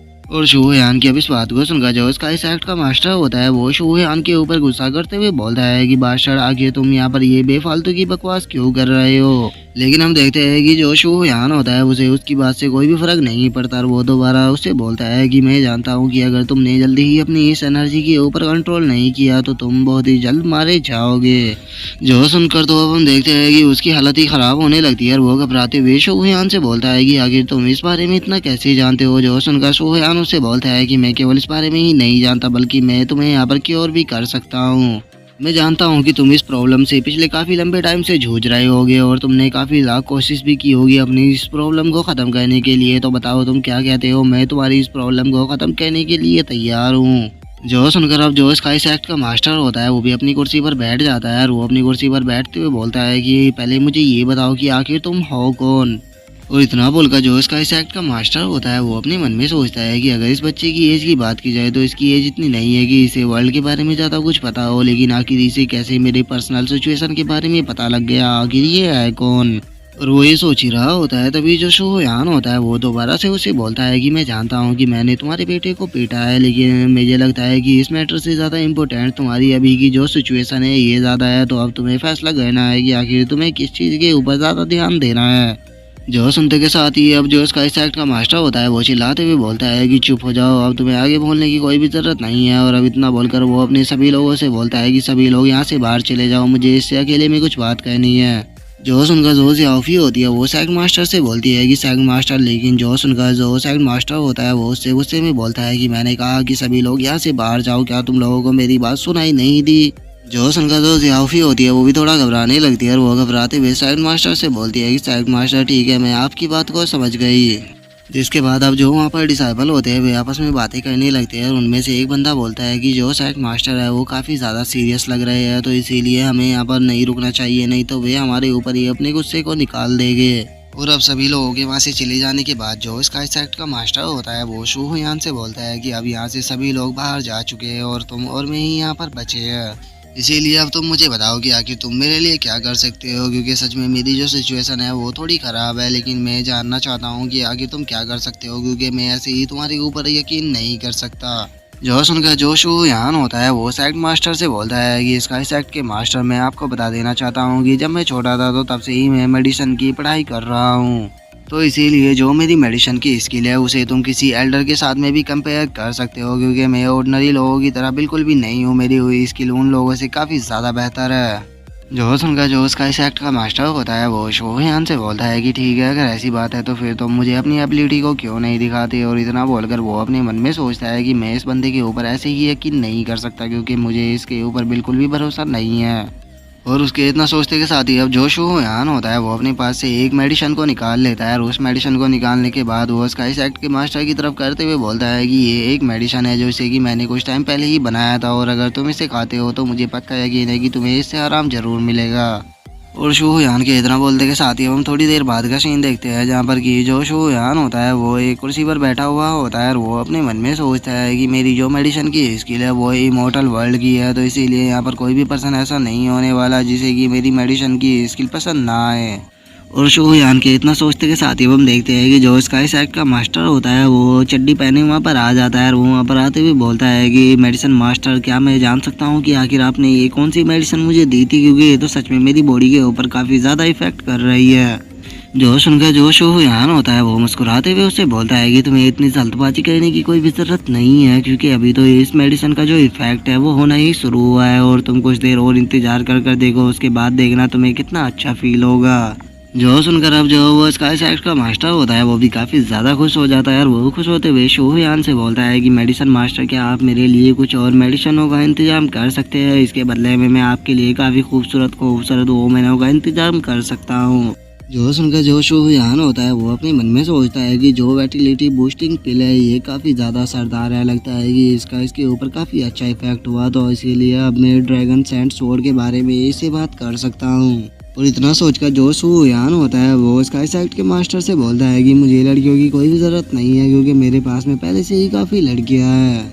जो सुनकर अब जो स्काई सेक्ट का मास्टर होता है वो भी हंसने लगता है। और वो हंसते हुए शोहयान से बोलता है कि ठीक है, लगता है कि आपको इस चीज़ की बिल्कुल भी ज़रूरत नहीं है, लेकिन चूंकि आपने यहाँ पर मेरी बीमारी को क्योर किया है तो इसीलिए बताइए कि मैं आपके लिए यहाँ पर किस गिफ्ट का इंतजाम कर सकता हूँ। जो सुनकर अब जो शोहयान होता है वो उसे बोलता है कि आपको अभी इतनी जल्दी खुश नहीं होना चाहिए, क्योंकि जो आपकी प्रॉब्लम है वो अभी पूरी तरह से ठीक नहीं हुई है। और शोहयान की अब इस बात को सुनकर जो स्काई सेक्ट का मास्टर होता है वो भी एकदम से सीरियस हो जाता है। और वो सीरियस होते हुए शोहयान से बोलता है कि आखिर तुम्हारी इस बात का मतलब क्या है, कहीं तुम मेरे साथ में यहाँ पर ट्रिक तो प्ले करना नहीं चाहते। जो सुनकर जो शोहयान होता है वो अपनी फायर को बाहर निकाल लेता है। और वो अपनी फायर को बाहर निकालने के बाद स्काई सेक्ट मास्टर से बोलता है कि मैं आपके साथ में यहाँ पर कोई भी ट्रिक प्ले नहीं कर रहा, बस बात यह है कि मेरे पास में वे ज़्यादा मेडिसिन नहीं है, लेकिन उन मेडिसिनों को मैं आपके लिए बना सकता हूँ, जिसके लिए कि आपको मुझे जो मटेरियल है वो प्रोवाइड कर देना होगा। अगर आप ऐसा करते हो तो मैं आपकी जो ये बीमारी है इसे पूरी तरह से ख़त्म कर सकता हूँ। जो सुनकर अब जो स्काई सेक्ट का मास्टर होता है वो भी थोड़ा सोचने लगता है। और वो सोचते हुए अपने मन में बोलता है कि ये बच्चा इतना ज़्यादा यंग है, लेकिन उसके बाद भी ये एक मेडिसिन मास्टर बन चुका है, जो कि इस वर्ल्ड के अंदर सच में बहुत ही ज़्यादा रेयर होते हैं। मैंने नहीं सोचा था कि कोई इतनी यंग एज में भी इस चीज़ को कर पाएगा, लेकिन क्या मुझे सच में इसके ऊपर यकीन करना चाहिए, क्योंकि इस बच्चे का बैकग्राउंड मुझे नॉर्मल नहीं लग रहा। और इतना सोचकर जो स्काई सेक्ट का मास्टर होता है वो शोहयान के कंधे पे हाथ रखते हुए उसे बोलता है कि आपको मटेरियलों की टेंशन लेने की कोई भी ज़रूरत नहीं है, चलो मेरे स्टोर रूम के अंदर चलते हैं और वहाँ पर आपको जिस मटेरियल की भी ज़रूरत हो आप वहाँ से उस मटेरियल को ले सकते हो। और इतना बोलकर अब जो स्काई सेक्ट का मास्टर होता है वो शोहयान को लेकर स्टोर रूम की तरफ जाने लगता है, लेकिन तभी वहाँ पर जो गार्ड होते हैं वो शोहयान को रोकते हुए उसे बोलते हैं कि 1 मिनट वहीं पर ही रुक जाओ, क्योंकि जो आउटसाइडर है वो रूम के अंदर नहीं जा सकते। जो सुनकर अब जो स्काई सेक्ट का मास्टर होता है वो गुस्से में उन लोगों की तरफ देखते हुए उन लोगों से बोलता है कि ये यहाँ पर मेरा गेस्ट है, तो तुम लोगों की हिम्मत कैसे हुई इससे यहाँ पर इस तरह से बात करने की, जल्दी से इससे माफ़ी मांगो। जो सुनते के साथ ही अब जो वे गार्ड होते हैं वो शोहयान से माफ़ी मांगते हुए बोलते हैं कि यंग मास्टर प्लीज़ हमें माफ़ कर दीजिए। और उन लोगों के इतना बोलते के साथ ही हम स्टोरेज रूम के अंदर का सीन देखते हैं, जहाँ पर कि काफ़ी सारे और काफ़ी पावरफुल ट्रेजर रखे हुए होते हैं। लेकिन तभी जो शोहयान होता है उसका ध्यान वहाँ पर रखी हुई एक चीज़ के ऊपर जाता है, जिसे देखकर वो शो होते हुए अपने मन में सोचता है कि क्या यही ड्रैगन स्वॉर्ड है। और शोहयान ये सोच ही रहा होता है, तभी जो स्काई सेक्ट का मास्टर होता है वो शोहयान से बोलता है कि आखिर तुम क्या सोच रहे हो, यहाँ पर से तुम्हें जिस मटेरियल की भी ज़रूरत हो तुम बेहिचक उठा सकते हो, मैं यहाँ से आपको किसी भी चीज़ को लेने से मना नहीं करूँगा। जो सुनते के साथ ही अब जो शो यहाँ होता है वो वहाँ पर उस ब्लैक पत्थर के पास में आ जाता है जिसके अंदर की ड्रैगन सोड गड़ी होती है। और वो उस पत्थर को जैसे ही टच करता है वो काफ़ी ज़्यादा शौक हो जाता है और वो शौक होते हुए अपने मन में सोचता है, लगता है कि ये जो ब्लैक क्रिस्टल है ये कोई नॉर्मल क्रिस्टल नहीं है। इन्होंने जो ये ड्रैगन सोड है इसके अंदर की जो एनर्जी थी उसे अपने अंदर भी एब्जॉर्ब कर लिया है। जब मैं इमोर्टल वर्ल्ड के अंदर था, अगर उस टाइम पर मेरे पास में ये क्रिस्टल इतनी मात्रा में होता तो मुझे नहीं लगता कि जो वो इमोर्टलों की वॉर थी जो कि हज़ारों साल तक चली थी उसे मुझे इतने लंबे टाइम तक लड़ने की ज़रूरत पड़ती। मुझे लगता है कि मैं उसे 400 सालों में ही ख़त्म कर देता। लेकिन ये कितने ज़्यादा दुख की बात है कि इन लोगों ने इतने पावरफुल ट्रेजर को इसी तरह से फेंका हुआ है। लगता है कि ये लोग इसके बारे में कुछ भी नहीं जानते। और शोहयान ये अपने मन में सोच ही रहा होता है, तभी जो स्काई सैक्ट का मास्टर होता है वो शोहयान के हाथ को पकड़ते हुए उससे बोलता है कि ये जो क्रिस्टल है ये बहुत ज़्यादा डेंजर है, तो इसीलिए आपको इसके पास में नहीं जाना चाहिए, नहीं तो इससे आपके लिए प्रॉब्लम हो जाएगी। तो इसीलिए आपको इस मटेरियल के पास में नहीं जाना चाहिए क्योंकि ये मटेरियल स्ट्रेंज होने के साथ में काफ़ी ज़्यादा खतरनाक भी है। जो सुनकर जो शोहयान होता है वो अपने मन में सोचता है कि अरे वाह, अब मुझे यहाँ से केवल ड्रैगन स्वॉर्ड ही नहीं बल्कि ये मटेरियल भी मिल जाएगा जिसका कि मैं फ्यूचर में काफ़ी अच्छे से यूज कर सकता हूँ। और शोहयान ये सोच ही रहा होता है, तभी जो स्काई सैक्ट का मास्टर होता है वो शोहयान को बताता है, मेडिसिन मास्टर आप अपने सामने जिस स्वॉर्ड को देख रहे हो ये कोई नॉर्मल स्वॉर्ड नहीं है, ये एक डिवाइन वेपन है जिसे कि लेजेंडरी स्वॉर्ड भी कहा जाता है। और किस्मत से ये मुझे काफ़ी साल पहले बस धोखे से मिल गया था। और जब ये मुझे मिला था तो इसके साथ में जो ये ब्लैक क्रिस्टल है ये इसी के अंदर फंसा हुआ था और मैंने पता नहीं इसके कितनी ज़्यादा कोशिश की है, लेकिन मैं इस स्वॉर्ड के ऊपर अपने कंट्रोल को नहीं कर पाया। इसीलिए मैं इसे यहाँ पर अपनी ट्रेजरी हॉल के अंदर लेकर आ गया ताकि मैं एक दिन इसकी मिस्ट्री को सुलझाकर इसके ऊपर अपने कंट्रोल को कर सकूँ। लेकिन मैंने जितनी बार भी इसे पाने की कोशिश की है मैं हमेशा फेल हुआ हूँ और जितने लोग भी इस ब्लैक क्रिस्टल के पास में जाते हैं वे सभी मारे जाते हैं। और उसकी अब इस तरह की बातों को सुनकर जो शोहयान होता है वो मुस्कुराते हुए उसे बोलता है कि तुम बहुत ज़्यादा लकी हो जो कि ये ब्लैक क्रिस्टल तुम्हें मिल गया, अब तुम्हें ज़्यादा टेंशन लेने की ज़रूरत नहीं है। जो सुनकर जो स्काई सैक्ट का मास्टर होता है वो शोहयान से बोलता है कि मैं आपकी बात को समझा नहीं। जो सुनकर अब जो शोहयान होता है वो स्काई सैक्ट के मास्टर को बताता है कि आपको अब टेंशन लेने की ज़रूरत नहीं है, जिस मटीरियल की मुझे ज़रूरत थी ये वही ब्लैक क्रिस्टल ही है, तो इसीलिए अब आपको टेंशन लेने की बिल्कुल भी ज़रूरत नहीं है। आपके इलाज के लिए जितनी भी मेडिसिन की ज़रूरत होगी मैं इस क्रिस्टल की मदद से काफ़ी आसानी से बना दूंगा। जो सुनकर स्काई सैक्ट का मास्टर भी काफ़ी ज़्यादा खुश हो जाता है और वो खुश होते हुए बोलता है कि अरे वाह, ये तो काफ़ी ज़्यादा खुशी की बात है। और इतना बोलकर सभी लोग शोहयान के चारों तरफ आकर खड़े हो जाते हैं। जो देखकर जो शोहयान होता है वो अजीब सा फेस बनाते हुए उन लोगों से बोलता है कि तुम लोग मुझे इस तरह से क्यों देख रहे हो। जो सुनकर जो स्काई सैक्ट का मास्टर होता है वो मुस्कुराते हुए शोहयान से बोलता है कि आप गलत समझ रहे हो, हम यहाँ पर आपकी मदद करना चाहते हैं ताकि आप अपने काम के ऊपर ज़्यादा से ज़्यादा फोकस कर सको। और इतना बोलकर अब जो स्काई सैक्ट का मास्टर होता है वो वहाँ से जाने लगता है। जो देखकर शोहयान उससे बोलता है कि ये तुम कहाँ जा रहे हो। जो सुनकर वो उससे बोलता है कि मेरे साथ में ट्रिक खेलने की कोई भी ज़रूरत नहीं है, मैं थोड़ी देर में आता हूँ। और उसके इतना बोलते के साथ ही हम देखते हैं कि वे लोग शोहयान को लाकर दोबारा से उसके कमरे के अंदर डाल देते हैं। जो देखकर जो शोहयान होता है वो मुस्कुराते हुए बोलता है कि मुझे लगा ही था कि तुम इतने बड़े बेवकूफ़ भी नहीं होगे, लगता है कि मैंने सच में तुम्हें अंडर एस्टिमेट कर दिया था। और इतना बोलकर जो शोहयान होता है वो वहाँ पर अपने एक क्लोन को बना देता है और वो क्लोन को बनाने के बाद हंसते हुए बोलता है कि चलो यहाँ का काम खत्म हो गया, तो अब चलो पहले माउंटेन एंड रिवर मैप के अंदर चलते हैं क्योंकि मुझे वहाँ पर जाकर देखना है कि बाकी लोग क्या कर रहे हैं। और इतना बोलते के साथ ही अब जो शोहयान होता है वो माउंटेन एंड रिवर मैप के अंदर आ जाता है, जहाँ पर देखकर अब जो शोनिंग होती है वो भी खुश हो जाती है और वो शोहयान से बोलती है, ब्रदर शोहयान आप कहाँ चले गए थे, आप तो बहुत ही लंबे टाइम के बाद आए हो, मुझे तो ऐसा लगा था कि आप शायद हम लोगों के बारे में ही भूल गए हो। और शोनिंग के अब इतना बोलते के साथ ही जो शोजिन होता है वो भी शोहयान के पास में आ जाता है और वो उससे आते हुए बोलता है कि ब्रदर आखिर ये कौन सा पैलेस है, कहीं ये कोई स्टोरेज रिंग तो नहीं है ना जहाँ पर कि आपने हमें डाल रखा है। जो सुनकर जो शोहयान होता है वो उन लोगों से बोलता है कि ईशा कि तुम लोगों को टेंशन लेने की कोई भी ज़रूरत नहीं है ये, क्योंकि मेरे खुद का पर्सनल सीक्रेट पैलेस है जो कि मैंने ही बनाया है। और इतना बोलकर अब जो शोहयान होता है वो शीचैन के पास में आ जाता है, जहाँ पर कि हम देखते हैं कि जो शीचैन होती है वो उसे में मुंह फुलाकर बैठी हुई होती है। जो देखकर शोहयान उसे बोलता है कि मैं तुमसे यहाँ पर कुछ बात कहने के लिए आया हूँ। जो सुनकर जो शीचैन होती है वो शोहयान से बोलती है कि अब तुम मुझे यहाँ पर ये मत कहना कि तुम यहाँ पर मेरे ऊपर नजरें रखे हुए हो, इसीलिए मैं यहाँ पर कुछ भी करने की कोशिश ना करूँ। लेकिन मैं तुम्हें यहाँ पर बता देना चाहती हूँ कि मैं केवल यहाँ पर तुम्हारी शेक के लिए ही रुकी हुई हूँ, नहीं तो यहाँ से निकलने के मेरे पास में काफ़ी सारे रास्ते थे। और शी चैन की अब इस बात को सुनकर जो शोहयान होता है वो डरावना सा फेस बनाते हुए उससे बोलता है कि वो लगता है कि मैंने तुम्हें अपसेट कर दिया, तो इसके लिए मैं तुमसे माफ़ी मांगना चाहता हूँ, लेकिन मैंने ऐसा नहीं कहा था कि तुम यहाँ से नहीं जा सकती। और अब शोहयान के ऐसी मर्डर सोरा को देखकर जो शी चैन होती है वो भी काफ़ी ज़्यादा घबराने लगती है, और वो घबराते हुए अपने मन में सोचती है कि आखिर ये किस तरह का मर्डर सोरा है। इसे देखकर तो ऐसा लग रहा है कि जैसे कि इसने हज़ारों से भी ज़्यादा लोगों को मारा हुआ हो।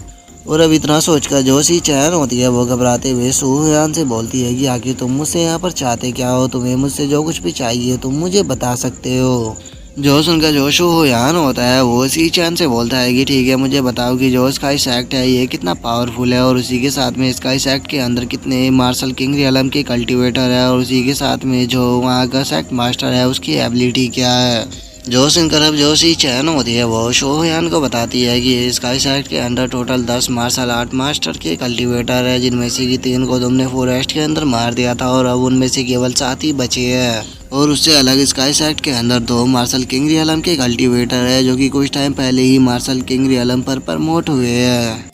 वैसे तो जो स्काई सेक्ट का मास्टर है मुझे उसकी एबिलिटी के बारे में या उसकी पावर के बारे में ज़्यादा नहीं पता, लेकिन जहाँ तक मुझे लगता है कि वो मार्शल किंग रैंक की मिड रैंक पर होगा। जो सुनकर अब जो शोहयान होता है वो भी थोड़ा सोचने लगता है, और वहीं पीछे से जो निंग होती है वो कुछ होते हुए बोलती है कि तो क्या अब हम इस पैलेस को छोड़कर जा सकते हैं। तो सुनकर जो शोहयान होता है वो मुस्कुराते हुए उन लोगों से बोलता है कि नहीं, अभी तुम लोग यहाँ से नहीं जा सकते, तुम्हें कुछ टाइम तक इसी जगह पर रुकना होगा, तब तक कि मैं यहाँ के जो मैटर है उसे पूरी तरह से निपटाने की कोशिश करता हूँ। और शोहयान की अब इतना बोलते के साथ ही हम देखते हैं कि वहाँ पर किसी के चिल्लाने की आवाज़ आने लगती है, जो कि चिल्लाते हुए मेडिसिन मास्टर बोल रहा होता है। जिसके बाद अब हम देखते हैं कि शोहयान के रूम के बाहर जो स्काई सेक्ट का मास्टर होता है वो वहाँ पर आ चुका होता है, और वो वहाँ पर आने के बाद शोहयान को पुकार रहा होता है, जो देखकर अब जो शोहयान होता है वो भी उस जगह से बाहर आ जाता है। जिसे देखकर अब जो स्काई सेक्ट का मास्टर होता है वो शोहयान से बोलता है कि आपने जिन मटीरियलों को भी बोला था मैं उन सभी को यहाँ पर कलेक्ट कर ला चुका हूँ, और अगर आपको और भी मटीरियलों की ज़रूरत पड़े तो आप मुझे बता सकते हो। जो सुनकर जो शोहयान होता है वो थोड़ा सरप्राइज होते हुए उन लोगों से बोलता है कि क्या तुम पहले से ही उन चीज़ को लेकर आ चुके हो, लगता है कि तुम मुझसे भी ज़्यादा जल्दी में हो, तो चलो कोई बात नहीं, चलो तो अब इस प्रोसेस को स्टार्ट करते हैं। जो सुनते के साथ ही अब वहाँ पर जो स्काई सेक्ट के लोग होते हैं वो उन सामान को लाकर शोहयान के कमरे में रख देते हैं।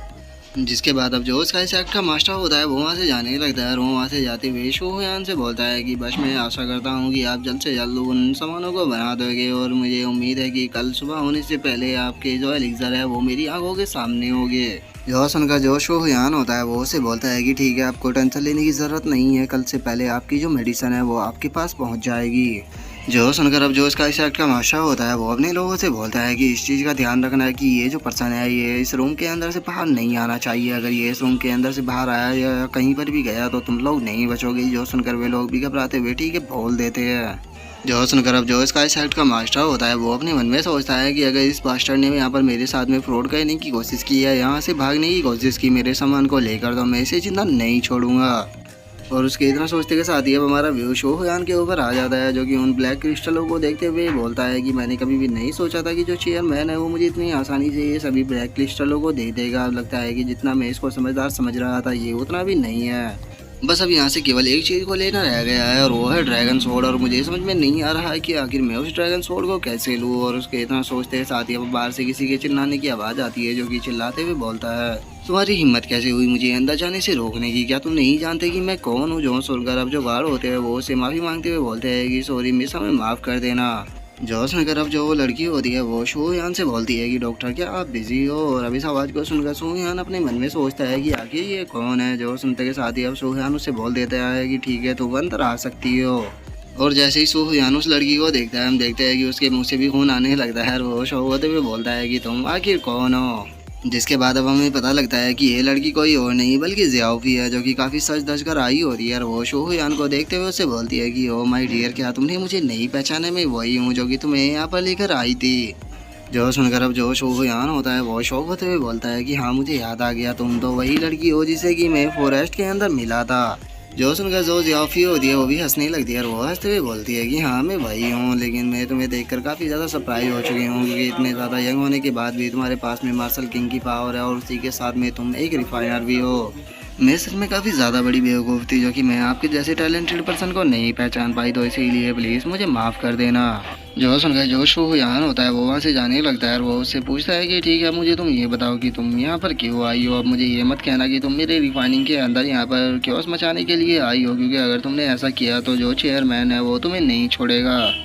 जो सुनकर जो जियाफी होती है वो शो यहाँ से बोलती है कि नहीं, आप गलत समझ रहे हो। मैं तो यहाँ पर आपसे एक फेवर मांगने के लिए आई हूँ। फॉरेस्ट के अंदर मैंने आपकी टेक्निक को देखा था जो कि बहुत ही ज़्यादा खतरनाक थी, तो इसीलिए मैं यहाँ पर आपके पास में आई हूँ और मैं आपसे पूछना चाहती हूँ कि क्या आप मुझे उस टेक्निक को सिखा सकते हो, क्योंकि वो टेक्निक काफ़ी ज़्यादा अच्छी थी। जो सुनकर जो शो यहाँ होता है वो जियाफी से बोलता है कि अगर मैं तुम्हें वो टेक्निक सिखा भी दूँ तो उसके बाद भी तुम्हारा उससे कोई भी फ़ायदा नहीं होने वाला, क्योंकि उसके ऊपर इंस्ट्रक्शन लगी हुई है और उसका केवल मैं ही यूज कर सकता हूँ। जो सुनकर जो जियाफी होती है वो शोहयान से बोलती है कि ठीक है, तो कोई बात नहीं, आपके पास में कोई दूसरी टेक्निक होगी आप मुझे वो सिखा सकते हो। और इतना बोलकर वो अपने मन में सोचती है कि मैं जानती ही थी कि ये बंदा इतनी आसानी से गिव अप नहीं करेगा, लेकिन मैं भी इतनी आसानी से गिव अप नहीं करने वाली, मैं भी तुमसे कुछ ना कुछ तो यहाँ से सीख कर जाऊंगी ही। और वो ये सोच ही रही होती है, तभी जो शोहयान होता है वो ईविल सा फेस बनाकर मुस्कुराते हुए अब सीधे आकर उसको पकड़ लेता है और वो उसे पकड़ते हुए उसे बोलता है कि ठीक है, अगर तुम टेक्निक को सीखना चाहती हो तो उसके बदले में तुम मुझे यहाँ पर क्या दोगी। जो देखकर अब जो लड़की होती है वो थोड़ा घबराने लगती है और वो घबराते हुए शोहयान से बोलती है कि तुम आखिर कहना क्या चाहते हो। जो सुनकर जो शोहयान होता है वो उसे बोलता है कि मैं तुमसे बता देना चाहता हूँ कि अगर तुम किसी से प्यार से बात करोगी या फिर भी अच्छे अच्छे कपड़े पहनकर उसके सामने आओगी तो इसका मतलब ये नहीं है कि वो तुम्हारी बात में आ जाएगा, तो इसीलिए तुम्हें इस तरह की ट्रिक मेरे साथ में खेलने की कोई भी ज़रूरत नहीं है। लेकिन हाँ, एक टेक्निक है जो कि तुम्हारे काफ़ी ज़्यादा काम आ सकती है, लेकिन वो डुअल टेक्निक है जिसे कि तुम्हें किसी पार्टनर के साथ में ही कहना होगा, लेकिन उसके लिए तुम्हें काफ़ी बड़ा प्राइस भी पे करना होगा। और अब शोहयान की इस बात को सुनकर जो जियाफी होती है वो भी मुस्कुराने लगती है और वो शोहयान की तरफ देखकर प्यार से उससे बोलती है कि अच्छा, तो फिर मुझे बताओ कि उसके लिए मुझे क्या पे करना होगा। जो सुनते के साथ ही अब जो शोहयान होता है वो उसे लात मारकर दरवाजे से बाहर फेंकते हुए उससे बोलता है कि अभी मैं बिजी हूँ, जब मैं फ्री होऊंगा मैं तुम्हें यहाँ पर बुला लूंगा। और शोहयान के इतना बोलते के साथ ही हम देखते हैं कि जो जियाफी होती है वो सीधे रूम के बाहर जाकर गिरती है। और अब उसके साथ ऐसा होता हुआ देखकर वहाँ पर जो गार्ड खड़े होते हैं उन्हें भी हंसी आने लगती है, लेकिन वे बहुत ही मुश्किल से अपनी हंसी को रोक पाते हैं। जो देखकर जियाफी गुस्से में उन लोगों से बोलती है कि वो क्या हुआ, तुम लोगों को बहुत ज्यादा हंसी आ रही है, लगता है कि तुम्हारे दांत ही तोड़ने होंगे। और इतना बोलकर अब जो जियाफी होती है वो शोहयान के रूम की तरफ देखते हुए बोलती है कि इसका मतलब इसके ऊपर मेरा चार्म काम नहीं करने वाला, तो अगर मुझे वो चीज़ चाहिए तो मुझे और भी ज़्यादा मेहनत करनी होगी। जिसके बाद अब हम देखते हैं कि जो शोहयान होता है वो दोबारा से माउंटेन एंड रिवर मैप के अंदर आ चुका होता है, जहाँ पर देखकर कि जो शोजिन होता है वो भी काफ़ी खुश हो जाता है और वो खुश होते हुए बोलता है कि ब्रदर, फाइनली आप यहाँ पर आ गए। और क्या आप हमें बता सकते हो कि बाहर एकदम से क्या हुआ था जो कि आप इतनी जल्दीबाजी में चले गए थे। जो सुनकर शोहयान उससे बोलता है कि अभी इस मैटर पे बात करने की जरूरत नहीं है, जल्दी से रिफाइन टोल को लेकर आओ। जो सुनकर जो शोजिन होता है वो थोड़ा शौक होते हुए शोहयान से बोलता है कि ब्रदर शोहयान, आखिर आपको रिफाइनिंग टोल क्यों चाहिए, क्या हम लोग यहाँ से बाहर नहीं जा रहे हैं। और उसके इतना बोलते ही जो शोहयान होता है वो शी चैन के पास में आ जाता है और वो शी चैन के पास में आते हुए बोलता है कि चलो अब हम दोनों यहाँ पर अकेले हैं, तो चलो कुछ बातें करते हैं। जो सुनकर जो शी चैन होती है वो हंसते हुए शोहयान से बोलती है कि मैं तुम्हें पहले ही बता देती हूँ कि मेरे पास में कुछ भी ऐसी बातें नहीं है जो कि मैं तुमसे यहाँ पर कर सकूँ। जो सुनते के साथ ही अब जो शोहयान होता है वो अपने कपड़ों में हाथ डालकर किसी चीज को निकालने लगता है, जो देखकर जो शी चैन होती है वो घबराते हुए बोलती है कि आखिर आखिर तुम करना क्या चाह रहे हो। लेकिन हम देखते हैं कि जो शोहयान होता है वो उसे कुछ भी नहीं करता और वो उसे एक स्पेस रिंग देते हुए बोलता है कि तुम इसे रख सकती हो। जो देखकर तो जो शी चैन होती है वो भी काफी ज्यादा शौक हो जाती है और अब जो शोहयान होता है वो हंसते हुए उसे बोलता है, आखिर तुम इतना ज्यादा घबरा क्यों रही हो, ये कोई डरावनी चीज नहीं है बल्कि स्पेस रिंग है जिसके अंदर की गोल्ड कॉइन है जो कि हमें उस बीस्ट को मारने के बाद उससे एक्सचेंज करने पर मिले थे। लेकिन ये गोल्ड कॉइन मेरे किसी भी काम के नहीं है, तो इसीलिए मैं तुम्हें ये दे रहा हूँ। और अब शोहयान के इतना बोलते के साथ ही जो हमारा आज का एपिसोड है वो यहीं पे कंप्लीट हो जाता है। तो नेक्स्ट एपिसोड में देखेंगे कि आगे क्या होता है। अगर आप लोगों को वीडियो अच्छी लगी हो तो लाइक करना, चैनल को सब्सक्राइब करना। मैं मिलता हूँ नेक्स्ट एपिसोड में, तब तक के लिए बाय बाय गाइस।